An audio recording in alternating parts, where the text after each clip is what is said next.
Hi there. Welcome to New Tracks Modeling.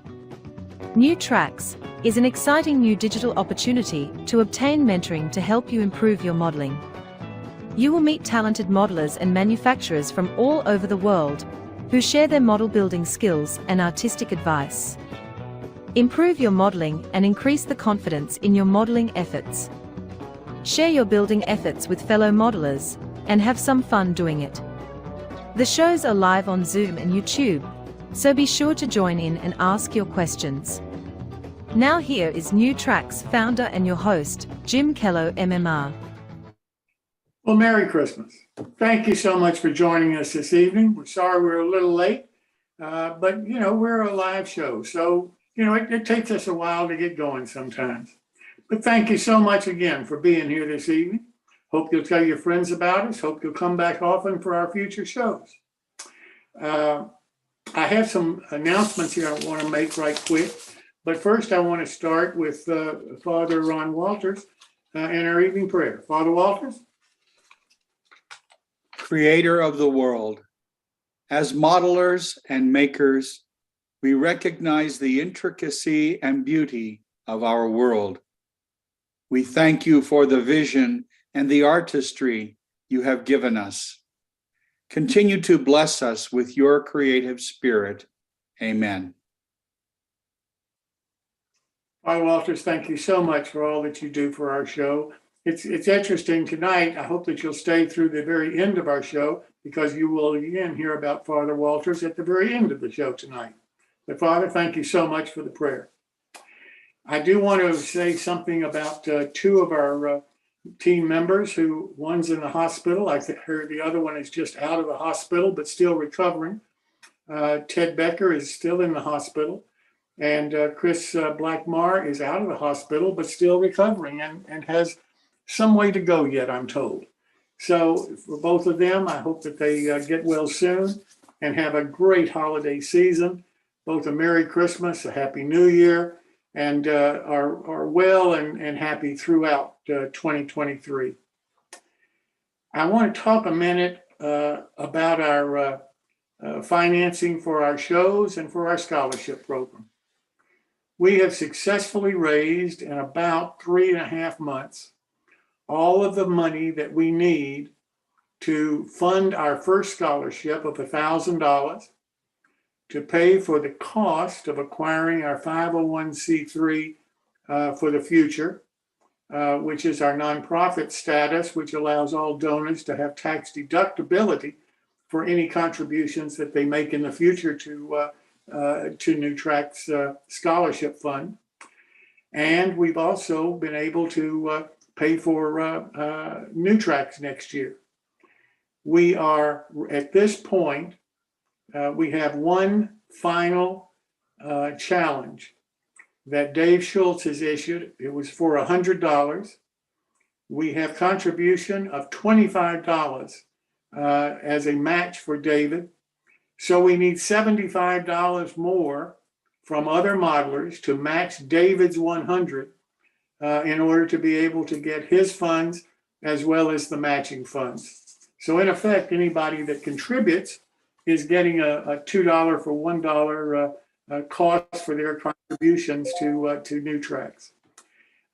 We do it through our Patreon account, which is New Tracks Modeling.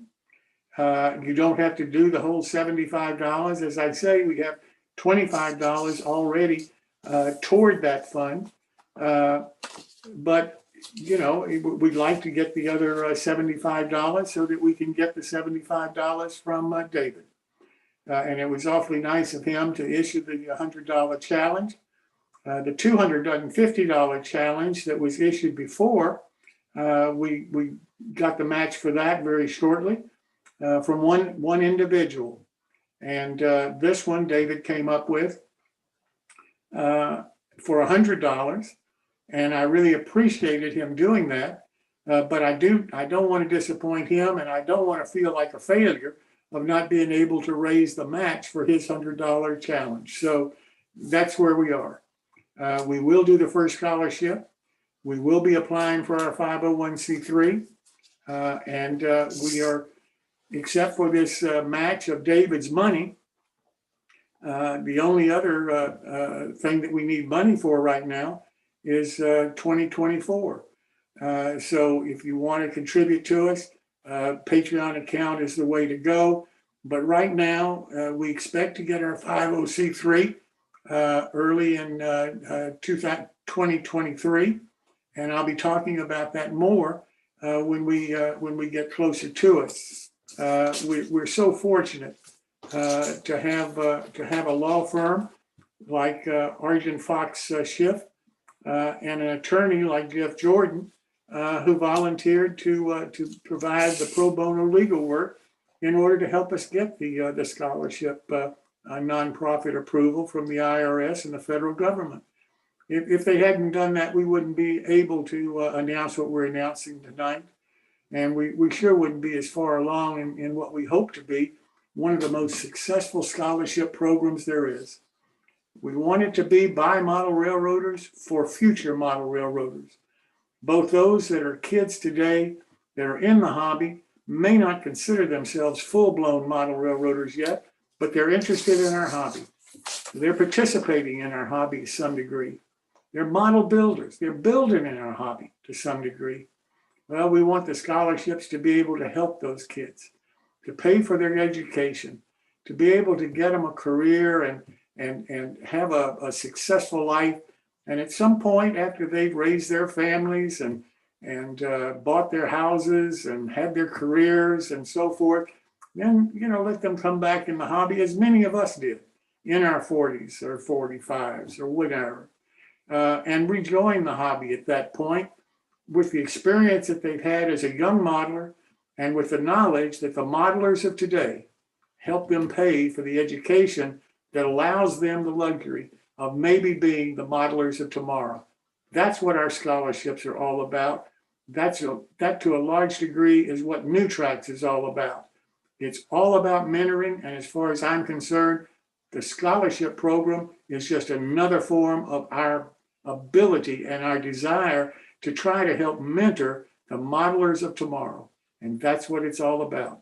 So thank you. Thank you so very much for supporting us to a degree where we can finally say that, yes, we can offer the first scholarship. Yes, we are going to get the 501c3. And yes, we are going to be able to continue New Tracks. So thank you so much for your help and your support. And we hope that you'll keep us in your prayers as we move forward to achieve our next set of goals. Well, with that said, I'd now like to talk about the shows on Thursday evening that we've started called Modeling Lifestyle. Our next one is January the 5th. We had one scheduled for the 29th of June with Rich Cobb, which I had to cancel because Rich's wife is sick, and we just have to reschedule it at some point in the future. So we just canceled that because we didn't want to just try to throw somebody in without them having the time to prepare and for us to be able to get the show done as we really like to have it. So we canceled that show, and our next one then is with Keith's wife, Keith Wiseman, on January the 5th. And I hope that you'll be able to join us then. We have a short video we'd like to play for you about Keith's show.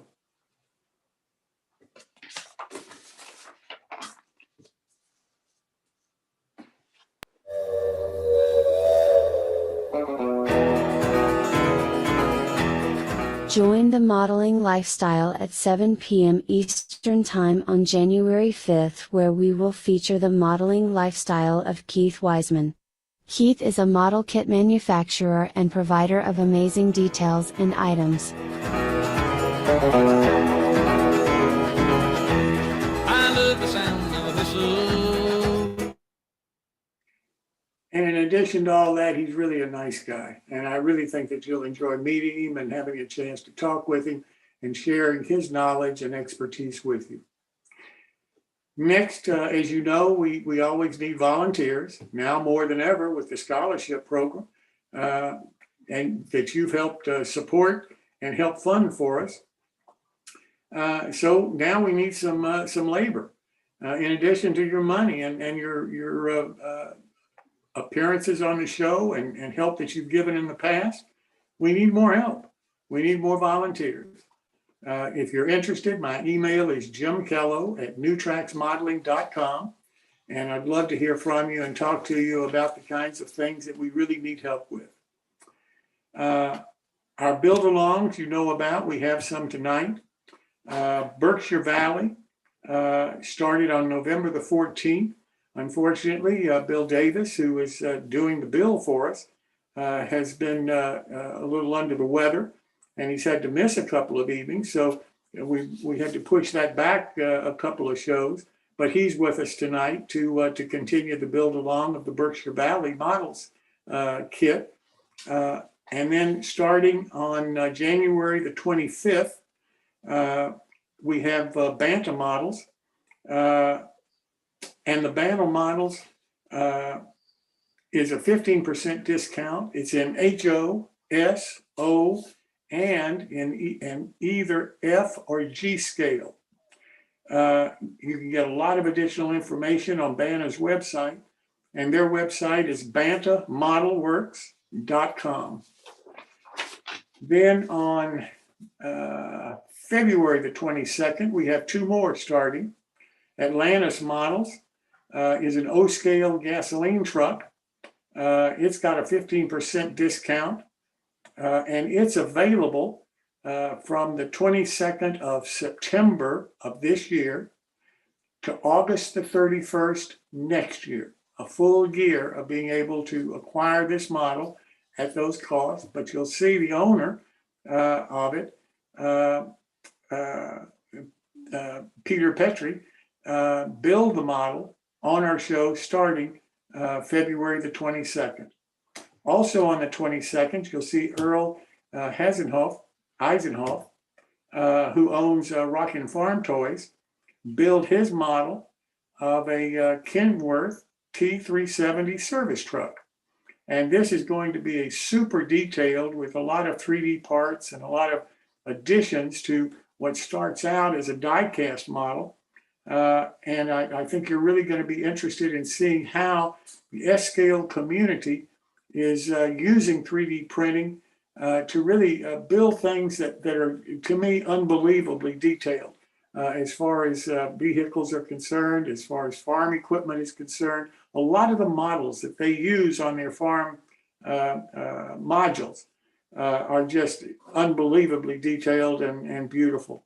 You'll be able to see this from the owner of Rockin' Farm Toys on starting on February the 22nd.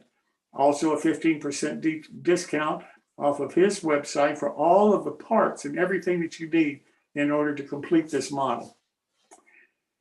So with that said, our next build along is tonight. The one after that is on January the 18th. So if you haven't got a model that you're showing tonight, please send Chris Corse an email for the January 18th show, because that'll be the next one then that we will be actually showing models that you built on our show. So with all of that said, let me turn to the start of our show tonight. First is Hank Primas, who does our quick tips for us. As you know, Paul Thompson started this series, but Paul has been ill with both eye problems and some other medical issues, and hasn't been with us for quite a while. So Hank has volunteered to take this over. And Hank, welcome, and thank you so much for doing it. Oh, thank you. Glad to be here. So here we go again. Let's try to get this up and running.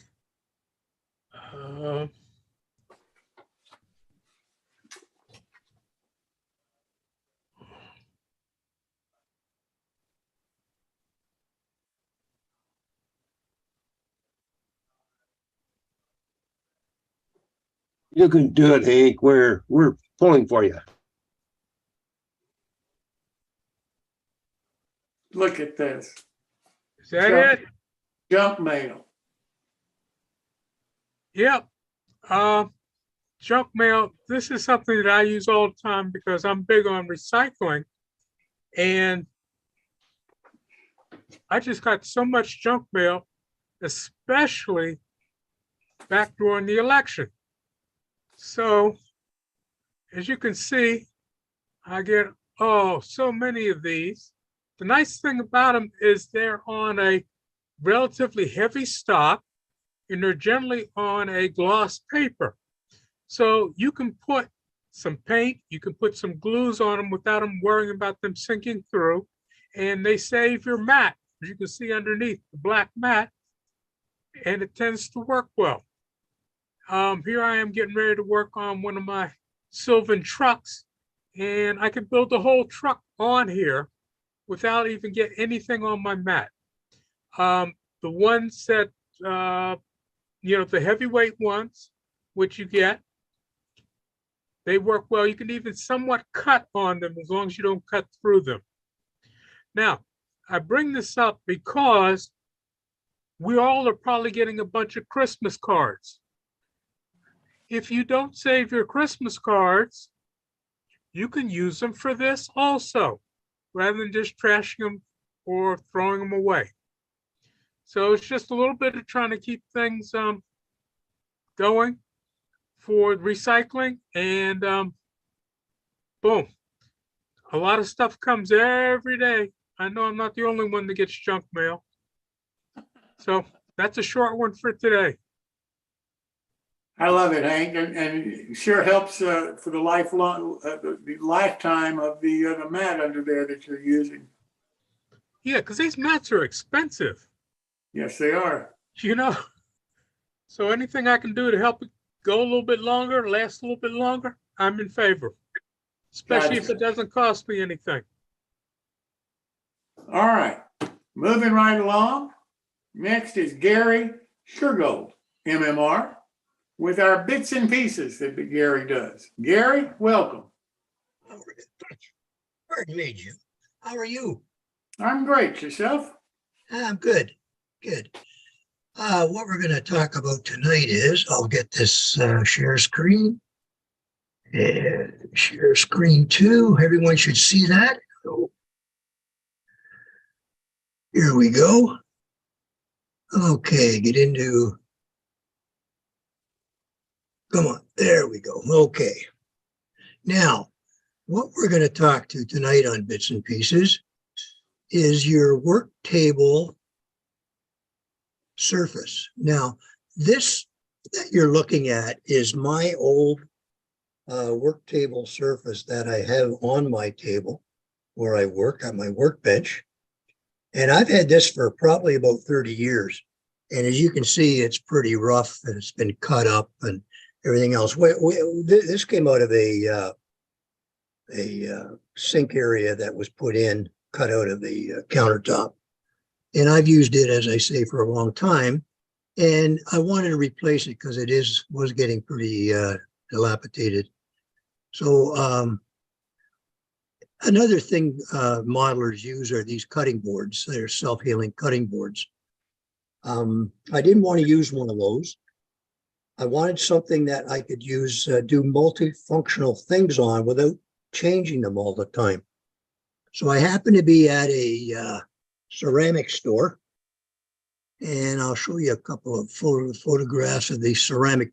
These tiles here are just like glass. They're about a little bigger, but maybe 3/8 of an inch thick. And this one here happens to be 2 by 4 feet, and the one beside it is a 1 by 3 foot. And then there's also all these different sizes that you can get. So what we had some tile work done in the house. Actually, the fireplace was redone. And I had taken a piece of it that was left over. And what I did, I took my old square, you can go out and buy a new one, and double-sided tape, and this was mounted on top of it, of this piece that I had. The piece that's on my workbench is 24 inches wide by 22 inches long. And I put a little test track in behind it, as you can see here. And what's nice about this is if you spill paint on it, or to get these little marks here that you can see, this stuff wipes right up. And if it's dry, all you have to do is take a little sandpaper and disc and sand it. And it comes perfectly clean and smooth. It doesn't scratch, which is awfully nice. It's a nice hard surface for working on. And instead of using a glass to cut my masking tape, I can use this surface. And as you can see, I've scribed out a couple of things here and then peeled them off, and I can go on working. Now,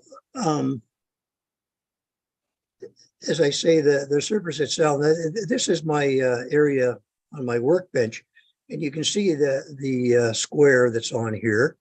I've been working on this little project of a jigger, or not a jigger, but a little hand car. What I have here is a bottle cap that I crazy glue to the end of the square, and I use it for the glue that I'm using, where I just want to use a little drop or whatever. When this gets filled, I just pop that off and put a new one on. So if you're considering a new surface for your workstation, consider ceramic tile, because it is a beautiful product and it works quite well. And if you're lucky, you visit a ceramic store, which I did, these samples that they have on the floor, every once in a while they throw these out. And if you ask them, you can go to the bin and take a look, you might pick yourself one up for nothing. And that's bits and pieces for tonight, Jim. I like that it's free.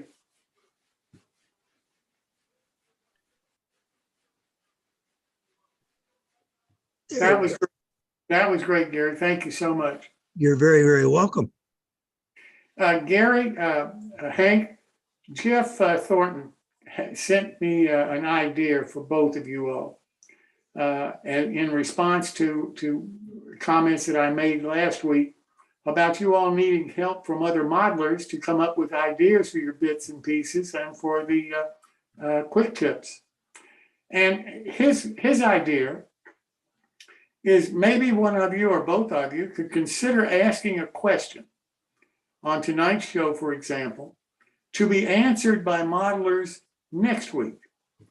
And some question examples that he sent me was, what do you use super strong magnets for in your model railroading? Do you have something that specifically that you use a super strong magnet to do for you, for your model railroading? I think that's a great question, and I've never heard anybody address it on our show before.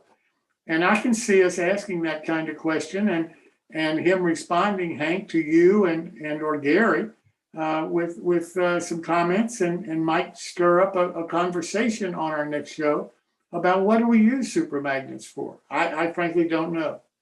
Another question he asked, what does he need to switch to dead rail?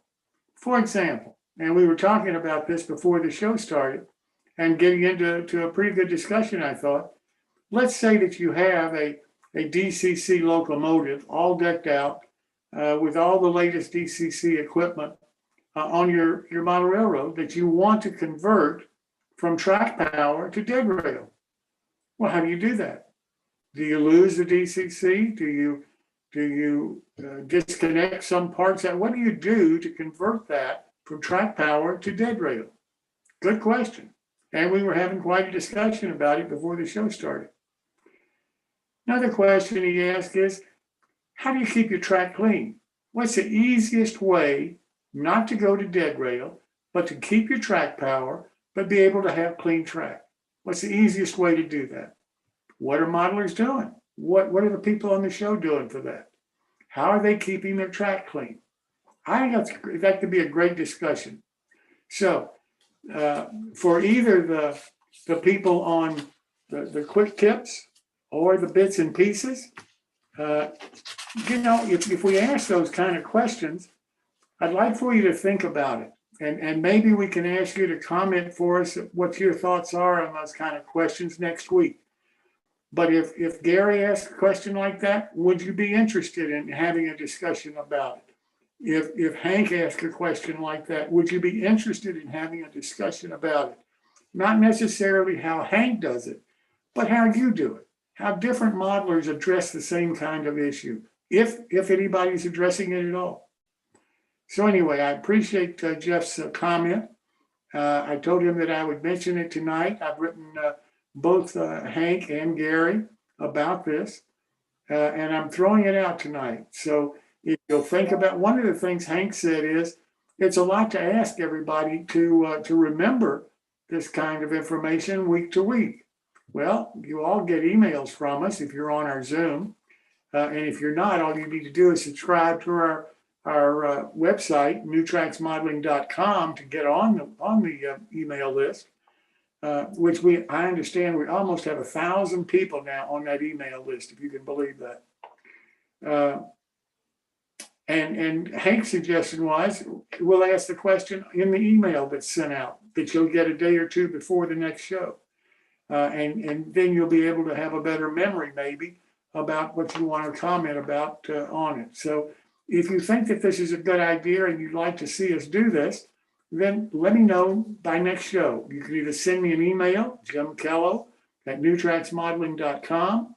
You can send one to Hank. You can send one to Gary. Just let us know how you feel about that, because we do need to find a way so that Hank all by himself doesn't have to create week to week something for quick tips, and Gary doesn't by himself have to come up with a quick tips week per week.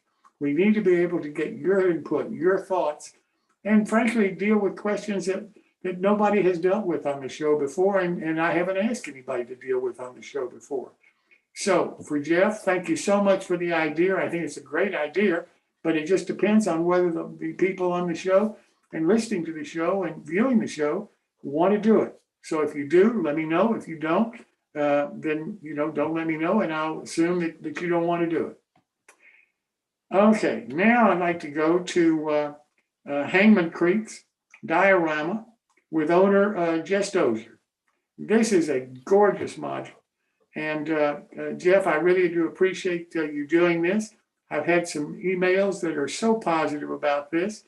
And when we broke this up from our regular show last week, just your segment of that show has had a tremendously large number of viewers view what you did. So I know there's a lot of interest in dioramas, and we're seeing it by the number of people that I'm hearing from directly, as well as the number of people that are viewing your segment. So thanks so much for doing this. Well, thanks. I appreciate that. So can everybody hear me okay? I think we had audio trouble last time, so I try to make sure. You're good. You're good.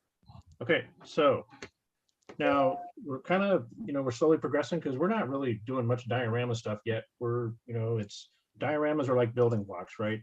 You have a bunch of components and then, it's like Legos, and then eventually poof, they become a building, right? And a good diorama, or any diorama, the ones, I really study a lot of military modelers, is that they focus on every little piece of diorama. They do it the best they can. And then when everything comes together, you end up with you end up with a pretty cool thing, right? So I wanted to share the logbook from last week. And I don't know how well this is going to show up, just quality of camera and such, but if anybody's on the show last week, I think I did this in probably less than 5 minutes. I mean, it was quick, right? I had timed it. And then I literally had a kind of a chalk mixture, different pigments, the pigments that are the starch based that, Bragdon sells and the old AIM, they're everywhere. And I literally just sprayed it real quick and dipped it in that chalk and sort of sprinkled the chalk around. And, we didn't really have time to see the results, but after it dries and it really does cure, and it cures pretty instantly, but for something that took a few minutes, really quick, it's shockingly realistic. And what I like about it is that it, it doesn't, it's just a process, right? It's not, I didn't have to sit here and go ding, ding, ding, and, be all crazy perfect. If anything, I want to do the opposite, because that's what nature does. Nature's random over the course of years. It adds layers and texture. But I got to do a little touch up on the boat. I haven't touched it since our last call, but overall, it came out pretty good. I'm going to do a little bit along the edges up here and, where it would have had some maybe, natural rub lines where they worked on it or whatever. But so that one's pretty much, it's close. Okay. The next really item I'm trying to get through is I want to get through all the wood. And the wood, I in this case, it's resin, right? And so really easy to make resin look like wood. It's again, process based. So I want to focus on this week is just sort of the process and the steps, and then I'll complete it over the course of the week so we can actually get closer to start putting some stuff together here pretty quick, right? So this is one of the bridge stringers. It's cast resin piece. Basically, the way it actually goes on the diorama is that the bridge plates go across, or the bridge ties go across, and so you only work on the part that's visible. But this has just been spray painted tan, and then this one I want this to look pretty aged and beat up. It's an old beat up trestle, and then what I've done is I've hit this with Silverwood. Our friends Silverwood Builders and Scale. I think a lot of folks know them. Alcohol ink really works the same way. Silverwood is just a stronger version of that. It evaporates. It leaves a little bit more of a stain than just traditional India ink and alcohol, but it goes a long ways. So in this case, I want kind of that old gray aged wood. Some of these other pieces that are part of it, I want to make sure I have some of that brown natural wood, tone, as well as that dark gray. And that's really easy to replicate. I just use artist acrylics. These, I've had these forever. I mean, we're talking 15 years. A little dollop goes a long ways. These are just right out of Michael's. And what I did is I just put a couple little dabs in, maybe not even a quarter of a teaspoon. And then I just added water to make a little wash. And this is just, I think you had Tom York on your show, but this is a lot of the kind of process that he did for years, and you learn from. But again, really simple. All I'm doing on this wood is I'm trying to get some random colors, not painting. And huge here on the don't paint is it's a really, it's almost not even going to show hardly any color. You're going to be like, why am I doing this? There's nothing here. But you just literally put it on random boards, and I think you can see a little bit of that color differential there, right, in that board. And I just do 3 or 4 tones, try not to do too many, and I just wash these on and I let them evaporate. And a couple times of this, it sort of builds up this nice random color, and it looks really natural. But the key is not to paint it on. You want it to the point that you're almost going, am I really getting anything on here? Okay. So this is the last little part we're gonna, I think we'll have time to work on tonight. And then, but I think everyone's heard of dry brushing, right? Pretty common way to finish off details, and really dry brushing is simple, pretty simple technique. Takes a little bit of practice, but it really brings everything to life. And what it is, it's basically dry brushing is to use either a white or an off-white, and basically put just a little bit down and then wipe it off until you've almost got rid of all the paint, and then just to very lightly catch raised edges where the sun would hit. And what it does is it basically is just a way to trick our brains, because we're not outside, we're inside, and light doesn't work the same way inside a hobby room. And it's just a great way to highlight detail. And so I don't know how well you can see that pretty well, right? Yep. So, I mean, it just looks like a piece of wood, right? It's gray. This is the deck, the boat deck. But we're going to do a real quick dry wash on this, and I want to show you how quick the difference is, because it's pretty cool. And it's really hard. You can't screw it up, because if you do too much, you either wipe it off or you just go back and stain over it and do it again. All right, am I doing okay on time, Jim? I think I am. Yes, sir. Take your time. All right. Go right ahead. So this requires you don't want a real super soft brush, okay? But you also don't want something, you don't want something like this that is just completely floppy, but you also want a broad end or a flat end works really good. I have a tendency to whack these with scissors every now and again to get them, because I'm always messing them up a little bit. But pretty straightforward. I'm really going to take this, dab this into this white. I'm sure you can see it. We'll try. And then literally, I'm going to do my best. I'm going to dab it on the end, and I'm going to wipe most of it off. So you end up with this little brush that has a little bit on it, but boy, not very much. And then this is the part that you just got to practice. And I put my when I do this, because, you know, like, I don't have the steadiest hands in the world, I get myself anchored, and I just basically usually brush diagonally across, and I just kind of work across. What you're trying to avoid doing is creating lines, but all you're trying to do is just touch the top of the wood surface. And you can, a finger with some gloves on is your best friend here. And I just want to show you the difference here, because it's pretty, I hope it'll show up on the screen really well, but, and the edges are a great place to do things. And I do this even if I'm going to cover most of this log deck is going to get covered, but I don't want to have to try to figure out what I'm going to cover, what I'm not going to cover, right? But I don't know, let's see, hopefully you can see the difference. Now, that's a little stark now, okay? I'm going to go back, and I can do that almost immediately. I'm going to hit it with a little more alcohol India ink mixture to let that settle into crevices. But what's going to remain is a little bit of this white on these raised edges.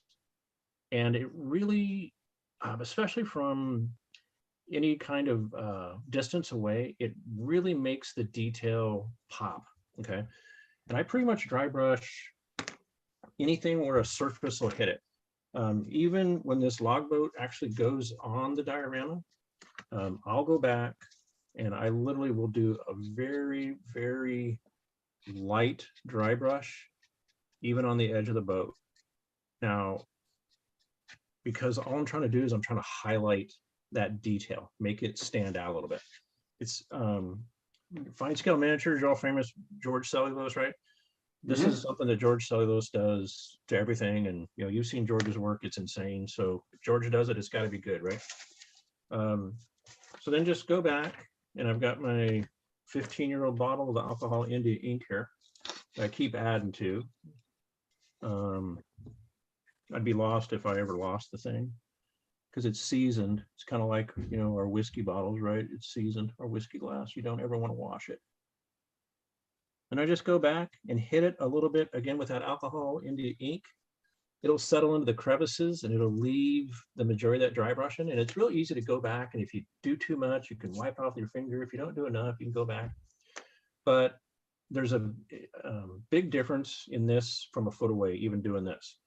So what I'm going to work on the next week is to go through and finish all the wood and, you know, just get it 100% done. It's really hard to dry brush and to do finished detail work when something is almost done. You can go back and do a little bit, but I like to do everything separately, and then that way put it together, and then I can make adjustments, because it's hard to do it once you're in there. And I'll even go back, and this is still a little bit wet, right? I think you can see it's got a pretty good shine to it. But once this evaporates off, I'll go back and I'll dry brush these edges. I'll do a little bit through here on the raised surfaces, and then I'll go back and hit it with that alcohol ink. And then, you know, we'll call this basically ready for the next step. So I think that's pretty much it for today. So I'll knock out the wood this week, and next week we'll probably knock out the cast scenery forms. There's a couple pieces of hydrocal, and then basically it's the finishing the log boat and the motor. And once we, you know, once we get those components done, there's an outhouse, but you know, we'll work through those because it's the same technique. So I don't think I'll go through, you know, I may go through some of the subtle things that are different about those, but then within, you know, probably a couple shows, we'll have all the pieces together, and we'll get after getting this diorama, the scenery, get into the fun stuff and get it put together. Any questions? Anybody have any questions for Jess? Yeah, hi Jess. This is Greg. When you were first showing the boat, you said you sprayed it before you put on the pigments, but I might have missed. What did you spray it with? Yeah, so the boat started life just my resin boat, right? And what I did is I primed it, and I cleaned it first. And when I clean stuff, I use soap, because it has mold release. Almost all resin, that especially if you want your resin, your molds to last, use resin. But paint will not stick to mold release. It's Right. or it may seem like it's sticking, but then a year down the road, if you bump it, it'll just come off. So washed it and I primed it. Tan Krylon. I use the cheap camouflage Krylon. It's very, very flat. And for whatever reason, because it's flat, it's very porous. And so it takes stain and things stick to it very well. So prime the boat, let that sit for a few days. I like to work really quickly, but I just like put it away and get it away from myself because I gotta let it cure. And then all I did is I sprayed it with black paint, painter's touch. Now, I think, and the only reason I didn't use flat was I'm out. Normally I'd have flat, but it doesn't really matter, right? You just want to use any kind of spray paint because really what you're doing is that black. I'm trying to have that black end up as my base. So that way the chalk adheres, and then wherever I want to rub it off or brush it off, that black intermingles with the chalk. And then you end up, with basically almost like a, Okay, but you would let the black dry before you were putting the pigment. Oh, while it was wet. Okay, that's what I was curious about. Literally, it's messy. It's stone cold wet. You have to do it wet because that is the only way for the chalk to adhere to it. And actually, I don't know how well you can see it, but it's got texture. Yeah, that's the beauty of chalks and pigments and stuff. Yep. Okay, and that's what I was curious about. If you had sprayed it with just water or an adhesive or paint or. Yeah, and I tried adhesive once, and that was a freaking disaster, to be quite honest. Okay, thanks. I won't. Yeah, paints, and the front of this thing right here. I don't know, this right here. I don't know if you can see the side of that, but it's got a ton of texture. Yeah, yeah, you can see it with the light reflecting. Yeah, and the paint was a little mottled because it was I sprayed it quick, and so it had a little it was starting to move, but that dumping that chalk it instantly adheres and leaves that texture. And really, if you look at a boat, rust builds over time. Okay, thanks a lot, Jess. Thank you. Anybody else? Jess, thanks so much for being here this evening. I really do appreciate it. Look forward to seeing you next week. Yeah, thank you. Looking forward to it too. Thank you. Well, now let's go to another build along. This one is with Bill Davis building Richard Rand's model of the Walsh Duncan Bay Window House in Animas Forks, Colorado. This is available in both HO and O scale, and Richard's given a 15% discount on it. So Bill, welcome. Well, okay, it's also available in S. It's an S too. Yep. Matter of fact, Richard built the S scale model and put it on his layout, which is also an O scale layout, but it is 8.5 feet in the air. So it's working great for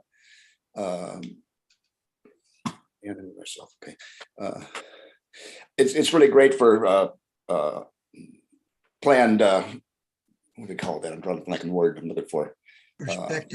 Forced perspective. Thank you. All right, let's hit share screen. And Bill, I know you're not feeling too well tonight, but I want to thank you so much for being here and doing this. Well, I look forward to it. So, okay, let's see, where's that little thing? There it is. Okay, so it wasn't my intention that this worked out this way, but it did. Anyway, this is a picture of the town, and down in this little corner right over here is the house. And so you can see it was quite a mining community that was up there at this 11,150 feet elevation. And the Silverton Northern Railroad, which ran from Silverton to Animas Fork, was like it's only about 14, 15 miles, but it's a brutal trip. Ran up to this little town. So before we get started into actual building this kit, I want to talk a little bit about laser cutting and that kind of stuff. Richard is really careful in how he does his laser cutting. Now, this is a picture of his computer, and apparently this is he laid out all this stuff here to do the cutting, and then here's his laser cutting on a sheet of wood. I've built kits from a lot of different laser cutters. Most of them are pretty cool, but occasionally there's guys that are so busy trying to use as much of the wood as possible, they haven't taken consideration grain and things like this. So when you go to weather it, and you've got your wood going horizontal across the sheet, but the grain's going vertical. And so when you're trying to wire brush in the grain, it looks really funky. But Richard is really, really careful about how he does that kind of stuff. Richard is very much attitude of in making the hobby better. So anyway, that's so any of those who don't know what a 3D a laser looks like, that's what one looks like. And this is just I have no clue. I can't CAD draw. I have no clue what all this stuff is, but apparently it becomes a model. Now, I want to talk a little bit about surfaces, not expecting to have you other guys talk about surfaces, so I won't spend a lot of time on this. But this is something that I buy about every 5-6 years because by then my board has no longer got grain on it, no lines on it anymore. It's been spilled so many times and wiped up. It's just a wreck. But this is really cool because you've got all these little squares that are like an inch square. And so you've got really good for laying out patterns and laying out what you want done and you can cut, and of course it's self-healing. And you've got your angles and everything else. And this is toe-sided. So, you know, over the years, you just use one side for a while and then flip it to the other side. Pick this up at Michael's, costs like $15, $16. Michael's always got coupons for 25 to 40% off. Same thing with Hobby Lobby. So you can get it down for a pretty reasonable price. Now, the other thing that I have is during the 60s and 70s, my mother took up painting as an art hobby. And so I inherited her paint set, which was unfortunately pretty much useless. The paints had pretty much dried out and stuff like this. However, this lovely little piece of acrylic is how big is the thing here? Is a 12 by, I don't see, wait a minute, is a 1/4 inch thick, and it's 12, yes, 12 by 16. And, you know, guys use glass, guys use plywood, guys use all kinds of different things. This is my flat surface. This thing is dead flat. What's nice about it is glue sticks to it, but you can just take a razor blade and just knock it back off again for the most part. Super glue is a little harder, but most of the other glues will come right off. It's just a really nice piece for working on the surface. And my poor workbench is 10 years old and I have beaten it to death. So I don't think there's a flat spot on it. So this thing helps out a whole lot to find a flat spot. The other thing I made, and I made this probably 20 something years ago, is what I call a square setter. And this is a 1/4 inch piece of, this is a 3/16 piece of 8.5 by 11 plastruck type plastic. And then these are 1/4 inch square plastruck, what is what I'm looking for? Like tubing, but it's this square. And so I let it out with a 90-degree angle on here. So I can set something in the corner here, measure out, and know I'm getting a square cut no matter how I cut it. But all these pieces I'm telling you about has another purpose as well. So when I'm doing a model like this one, I have what I call the sandwich. I will take the wooden pieces for the walls. Like on this building here, the side walls are 5.5 inches tall by 7.5 inches long. That's really big. And so what I do is I stain it front and rear. I make my own stains, and much like Jess was saying, I just keep adding to it. And so it's never the same color over the years. And then I put the piece on the white material here, lay this on top of it. And last week, somebody mentioned a brick. And so, yeah, I know.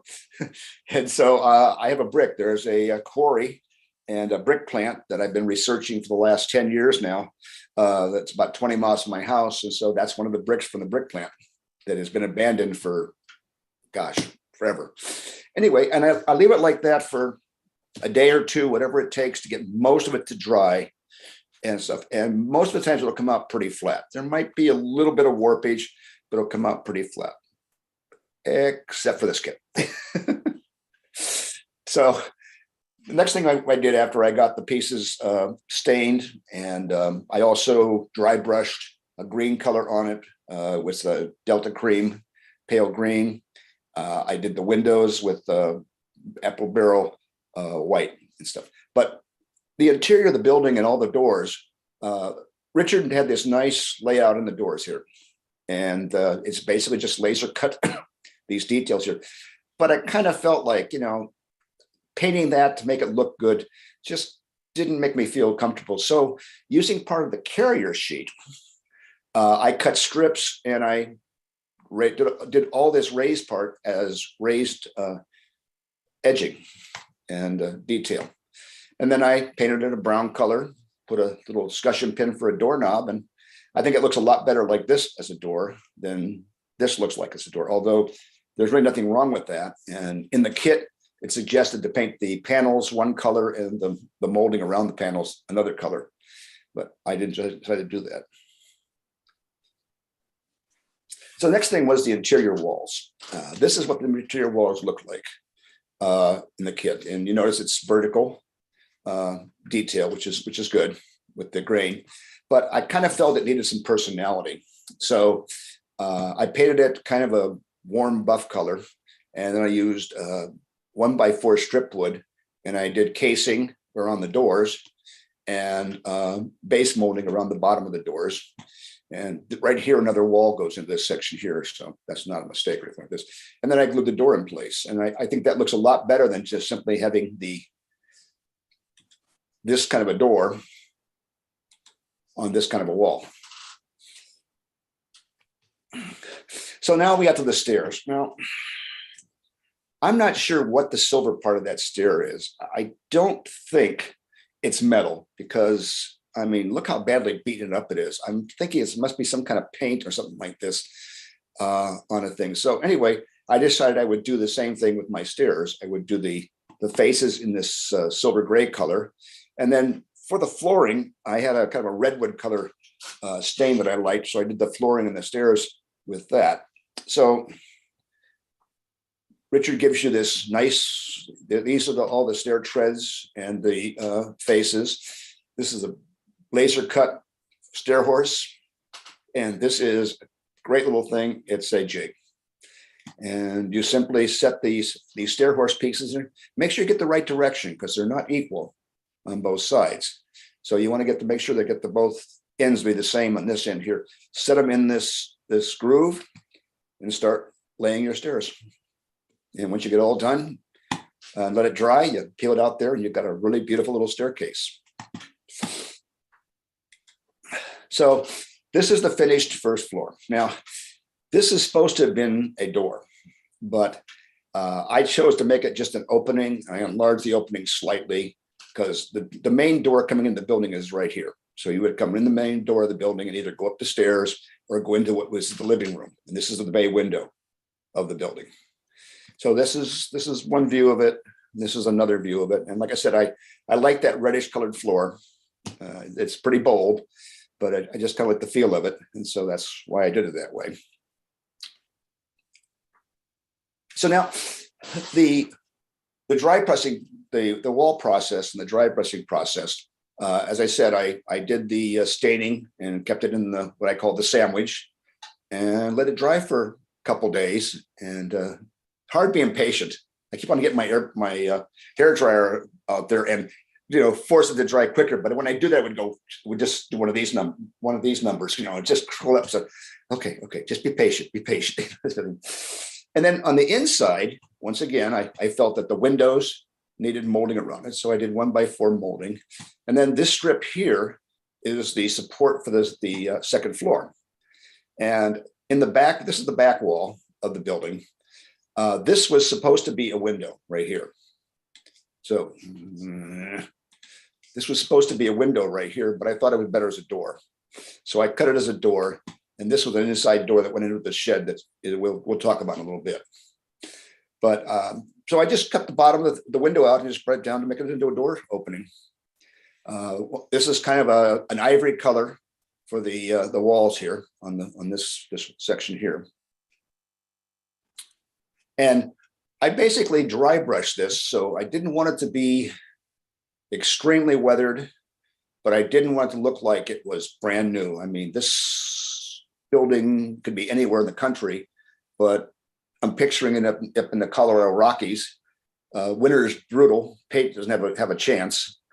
So the paint would eventually start to wear down like this. And so I kind of wanted that thing. So I just dry brushed this kind of pale green color that I got from Delta Cream. And I just did it several layers. I did it a little bit, maybe a little bit more in here, than up in here and stuff.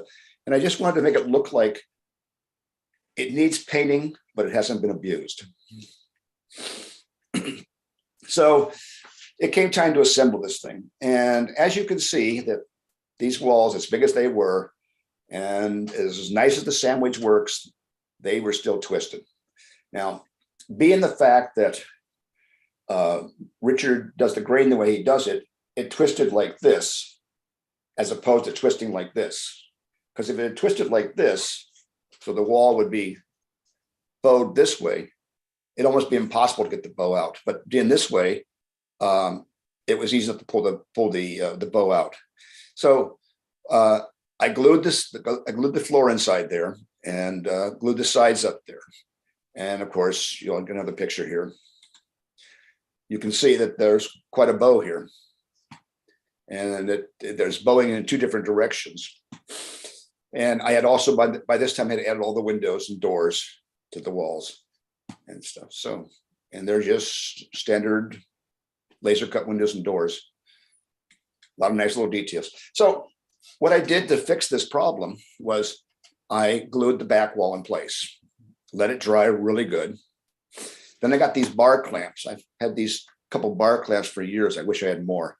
They're about 12 inches long and about a quarter-inch square, and they work out great for squeezing it all together and holding it all together. And I let that dry really good, and no more work. So then I added all the molding, and then you can see that the work is all gone now. And so I added the edge moldings here and across the top and over this edge here and in the bottom and stuff. And I added all the molding. I added window shades inside the building and stuff. And so I had it pretty much the way I wanted it. I discovered that to make the second floor removable, I had to make some modifications in that, but we'll get to that next week. Anyway, that's kind of where I wanted to get to that point. So then there's a shed. Now this shed consisted of 4 really nicely done laser cut pieces. And the stain on here is a brown paint stain that I brew up, and it just looks like that. And I really like the way it looked. So this one shows the right side with the door in it, and this view shows the left side with the without the door. And so, but for the door, this is all wood, and this has all been, you can see it's been wire brushed. This is all wood, but the door itself was laser board. Now, laser board's great stuff, and you can make it look really good as this part here. But I thought, you know what? Why don't I just scratch build the door? So that's what I did. This was just some laser hinges. I probably should add some nut bolt washers to that, and a little handle, and the shed is built. So at this point here, this is where we're at. We assembled the basic roof last time. We have these nice areas up in the roof here for when we're going to be laying out the shingles. Here's a couple other views of it so far on the base and the foundation. And so next week we will get into building the bay window area and some of the other details. Any questions? It's really going to be a neat structure, and you're right about it being able to be anywhere in the US. Yep. Yeah, I really think it would be awesome if the guy has like a main 2-foot railroad or something like this up in someplace like New England or something. Yeah. But yeah, it's a beautiful, beautiful kit, and I highly recommend. I mean, for the price that the offer that what happened? Whoa, the offer that Richard. Richard had made for it. Thank you. What's his name? What's his name? Yep. What's his name? Yes. Is really a great deal because you've got the HO scale, you've got S scale, and you've got O scale. So I mean, it's just incredibly well thought out kit. And the one thing I've built many kits of Berkshire Valley, and every one of them, I've never had to go, oh, this is never going to go together with them. They always do exactly what they're supposed to do. So Hey, that's Bill, correct, guys.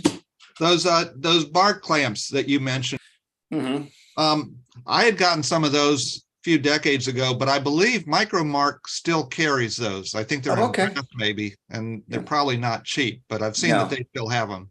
Yeah, I've had those for probably 30 plus years or so, But I mean, they're great. They're great. I wish I had bought more at the time, because they weren't very expensive then, but Yeah, I've only got 2 and I could probably use 6 sometimes. Yep. Yeah. I'm a retired carpenter and cabinet maker. And you would think I was smart enough that, in my carpenter shop, I had probably 35 different kind of bar clamps hanging on the wall, but I wasn't smart to get different kind of bar clamps for my model building. Anyway, that's where I really do appreciate it. Thank you so much for doing this. All right. Well, I'll see you guys in a little bit here. Yes, sir. On the my build. So hope you feel better. Me too. Thanks. All right. Well, now let's go to our monthly special, My Build. And this is hosted by Chris Course. We have a sponsor for this, which is the 2 magazines that I write my articles for. They're owned by Amy and Dan Darby. And I have a short video I want to run for their company as the sponsors for this series.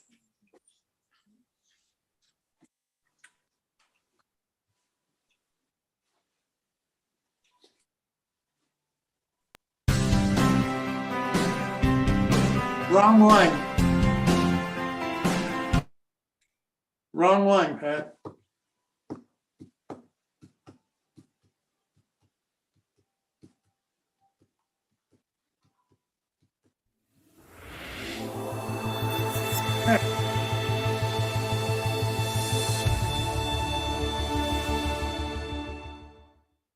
Welcome to the world of scale, O and S railroading.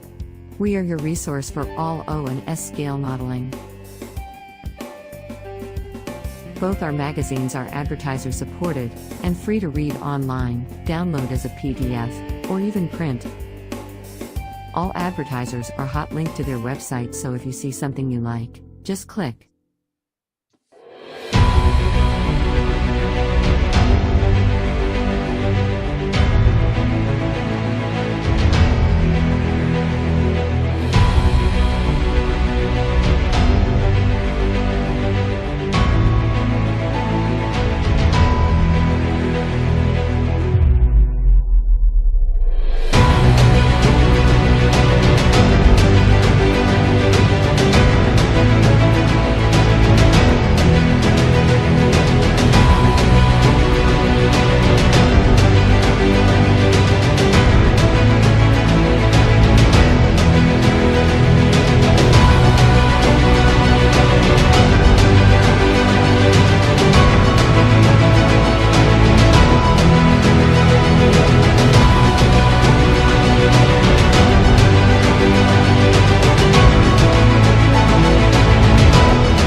Well, Chris, welcome. I'm glad that you could make it to join us tonight. Thank you. Thanks, Jim. It was a long day at work, but I'm here. All right, let's see. Tonight, of course, is my build for December 21st, 2022. Happy holidays to everyone. And as usual, the my build is featuring you, whatever you've submitted. It looks like we have 9 submissions tonight. So we'll go through those. I'm your host, Chris Course. And first we'll go to Greg Cassidy. How you doing there, Greg? I'm here. All right. It's not alphabetical, I can tell, because Martin would be in front of me, but I'm ready. Oh, yeah. Not sure why that happened, but that's okay. We'll get that fixed. Okay, so what you have here is an O-scale depot that was put out by Sidetrack Laser, and it's kind of an old kit. And it was originally supposed to be a Western type of depot. The signage that comes with it has some Western Pacific and stuff on it.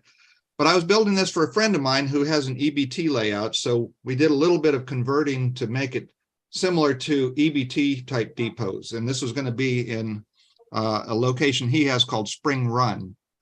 So what I had to do with this one was move where the signal was and rotate the building 180 degrees so that the window was on the front and the door was on the back. You can show the next one. Other than that, there wasn't much difference other than doing a little bit of interior work, which I didn't take any pictures of. But if you look through the windows, you can see there's a wall between the office and the depot, and I put a door on it. And just like Bill was saying, just putting a door isn't enough. You kind of have to put the door frame in as well. And the kit came with a really nice set of details. It had the little scale there, and it came with a really nice bench, which after I had built it, I dropped one of my weights on. So I had to go out and find an aftermarket bench to replace it with, but I actually like this one better. You can skip. And then this shows the backside. When I rotated it, I had to add some stairs onto the back, but Dean was fine with that. He wanted the window in front because that's what EBT always did. And then one of the things I do when I'm weathering stuff, I'll put a bunch of leaf debris around the corner of the building where it meets the ground or the platform or whatever. And that adds a lot. And it's especially useful in O-scale because it actually looks real. The only other change, as I said, I had to put the signal up on the roof. And I asked Dean, well, how would they adjust the signal? And he said, well, they'd run a chain through a little tube in the roof. And I said, wouldn't the rain get in? And he said, yeah, every now and then. But that's what I did. I put a chain on it and put it on the roof. So I think that's it. Chris, thanks. Yep. All right. Thanks, Greg. Anybody have any questions for Greg? What's the roof made of, Greg? The shingles that came with it were really unique. I've not seen anything like them before. They're some type of fiber product. I'm not going to quite say they're wood. They're almost more like the consistency of a corn husk, but I think they must have been cut out of some type of very, very thin wood product. They're laser cut and you glue them on. They're really nice to work with, but I don't know exactly what the material was. Are they strips or? Yeah, they come in a large sheet, just like a lot of laser cut shingles, and you just cut them out at both ends and then lay them down. I've never seen anything like that. I know that I haven't either. They have a nice texture to them and they come out looking pretty real, and they give you a lot more than you need to use. So there's a lot of leftover sheets here for other projects. Wonder if It you almost can, looks like balsa. yeah, it does. That's what I was thinking. Just trying to Except it's almost got a fibrous feeling to it. If you try and pull it apart, it doesn't break easily like a balsa or even a basswood that was real thin, or a veneer. But it almost has striations in it that make it feel like real cedar shingles. Can it holds paint like wood? Yeah, I used some stains on it and then put some pigments on it afterwards, and it took them both real well. Can you buy it from this company? I mean, just the roof material? I've looked for them online and I haven't found their presence anymore. The company was called Sidetrack Laser. So if anybody finds anything still existing on the web about them, maybe they could send it to you and you can find out. Yeah, or anybody that makes a roof like that. Yeah. I think they went out of business. Yeah, I'm afraid it looks like it. I couldn't find any information on them. You can still find a kit or two on eBay. I don't know if all their shingles are the same. As far as roofing material goes, probably some of the best roofing material out there is done by Rail Scale Models. Oh yeah, yes. I mean, he's got every imaginable kind of roof you want, including shakes. Yep. But yeah, I built some kits by this company too, and their kits were really pretty nice. I did some reviews back in the 90s of this company. Mm-hmm. I think they are long gone, but their product was pretty well done. There was early laser stuff, so it wasn't the way it is now, but still, I mean, the kits went together well and stuff. I mean, I wish they were still around. Yeah, me too. They are nice. Nobody bought them out or anything? No, not that I know of. They were located, I think, in Oregon. If I'm not mistaken. I really like your building and how you turned it around and made it look. It's very cool. Thank you. How did you do the roof cap? The roof what? Cap. Oh, actually, there's one thing that I really wasn't wild about. They give you 3 strips of wood. 2 of them are just like a plain, maybe 1x4, and the third one is a little T shape. And they have you put in the 2 1x4s with just a gap in between, and then put the T in that. And I went ahead and did that. After it was done, I wasn't wild about it. I mean, it did work, and I stained it dark and kind of filled any little gaps at the very ends. And it works out okay, but I don't know if that's actually how they do it on a real building, because it really wouldn't shed rain that well. I really like your leaf debris. What do you use for the leaf debris? Leaves.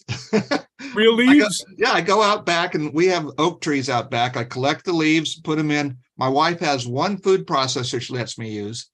And I put it in that and grind them as fine as I can. Now, I've seen other people who can grind them even finer than I can with better grinders, I think, or maybe some coffee grinders or something.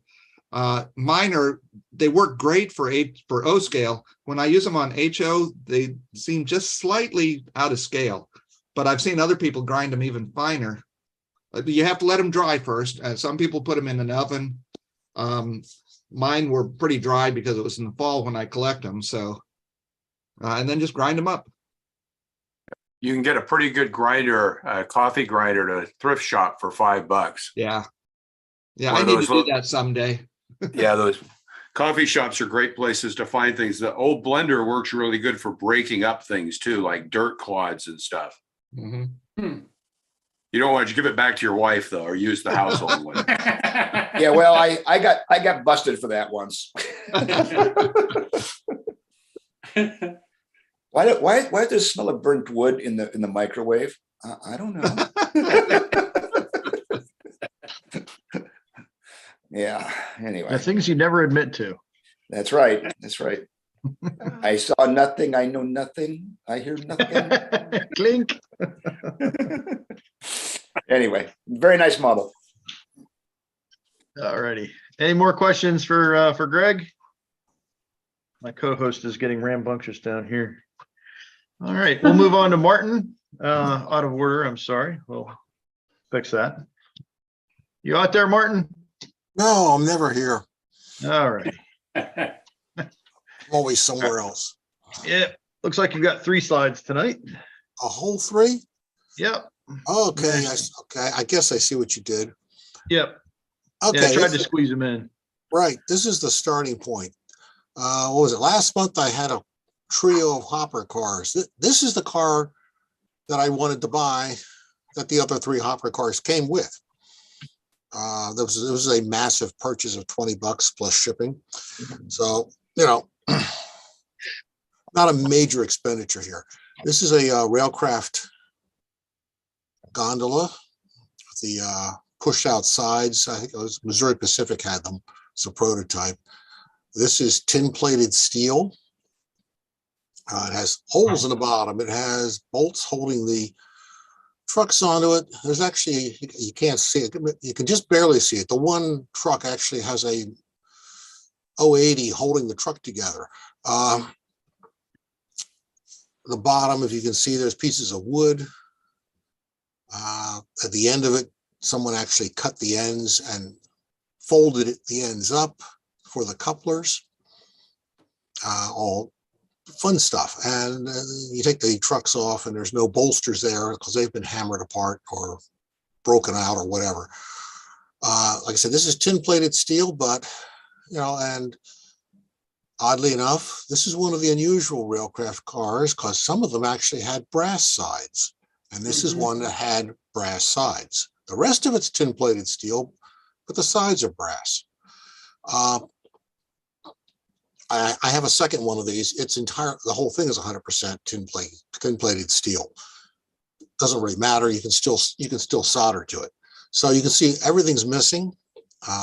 And what this took was a day or two out in the garage, a gallon of lacquer thinner, some wire wheels, some wire brushes, colorful language, steel wool, more lacquer thinner, etc., until I got it down to bare metal that could be worked with. And then it was bending things back, adding all the detail parts, like there's no stirrup steps, there's no ladders, there's no grab irons, there's no brake gear at the ends, there's nothing underneath of it. The center sill needs to be cleaned up and straightened out. One of the frames, well, there's no bolsters, so I had to recreate bolsters, and I actually had to recreate a mounting plate for the couplers after I got the ends bent back down into place where they really belonged. So let's see what the next slide has on it. Come on, there we go. So after you do all that, and you use a can of black paint on it and some decals from K4, it's actually not a bad looking car. So, new brake parts and straighten out the ends a little bit, add all the details, there's a complete brake system underneath of it somewhere. You can't see it. It's one of those unusual situations where I actually installed an AB brake system. Might be one of the 5 I did this year, but it came out fairly nice. I was actually rather pleased with it. The decals are really sharpening it up on just what would be an otherwise drab looking car. And I didn't want a Missouri Pacific car, so I just wanted to get something else out of it. So there should be one more slide, which should give you the interior of this car, because it had holes in the bottom of it. Holes in the bottom aren't good unless you need drainage. But I went back and decided we're going to put a nice clean wood floor in it. That's all. It's board by board. The fastest way to do this was board by board. You get them all right that way. Get them cut the length properly. I think those are 3x11s or 3x9s. I have all kinds of 3x stock in odd sizes, so I try to use the odd sizes up just to get rid of them. But whatever it was, it came out even. So it's probably 3x9, I'm guessing. And a little bit of stain. And then I save my old polyscale bottles of paint.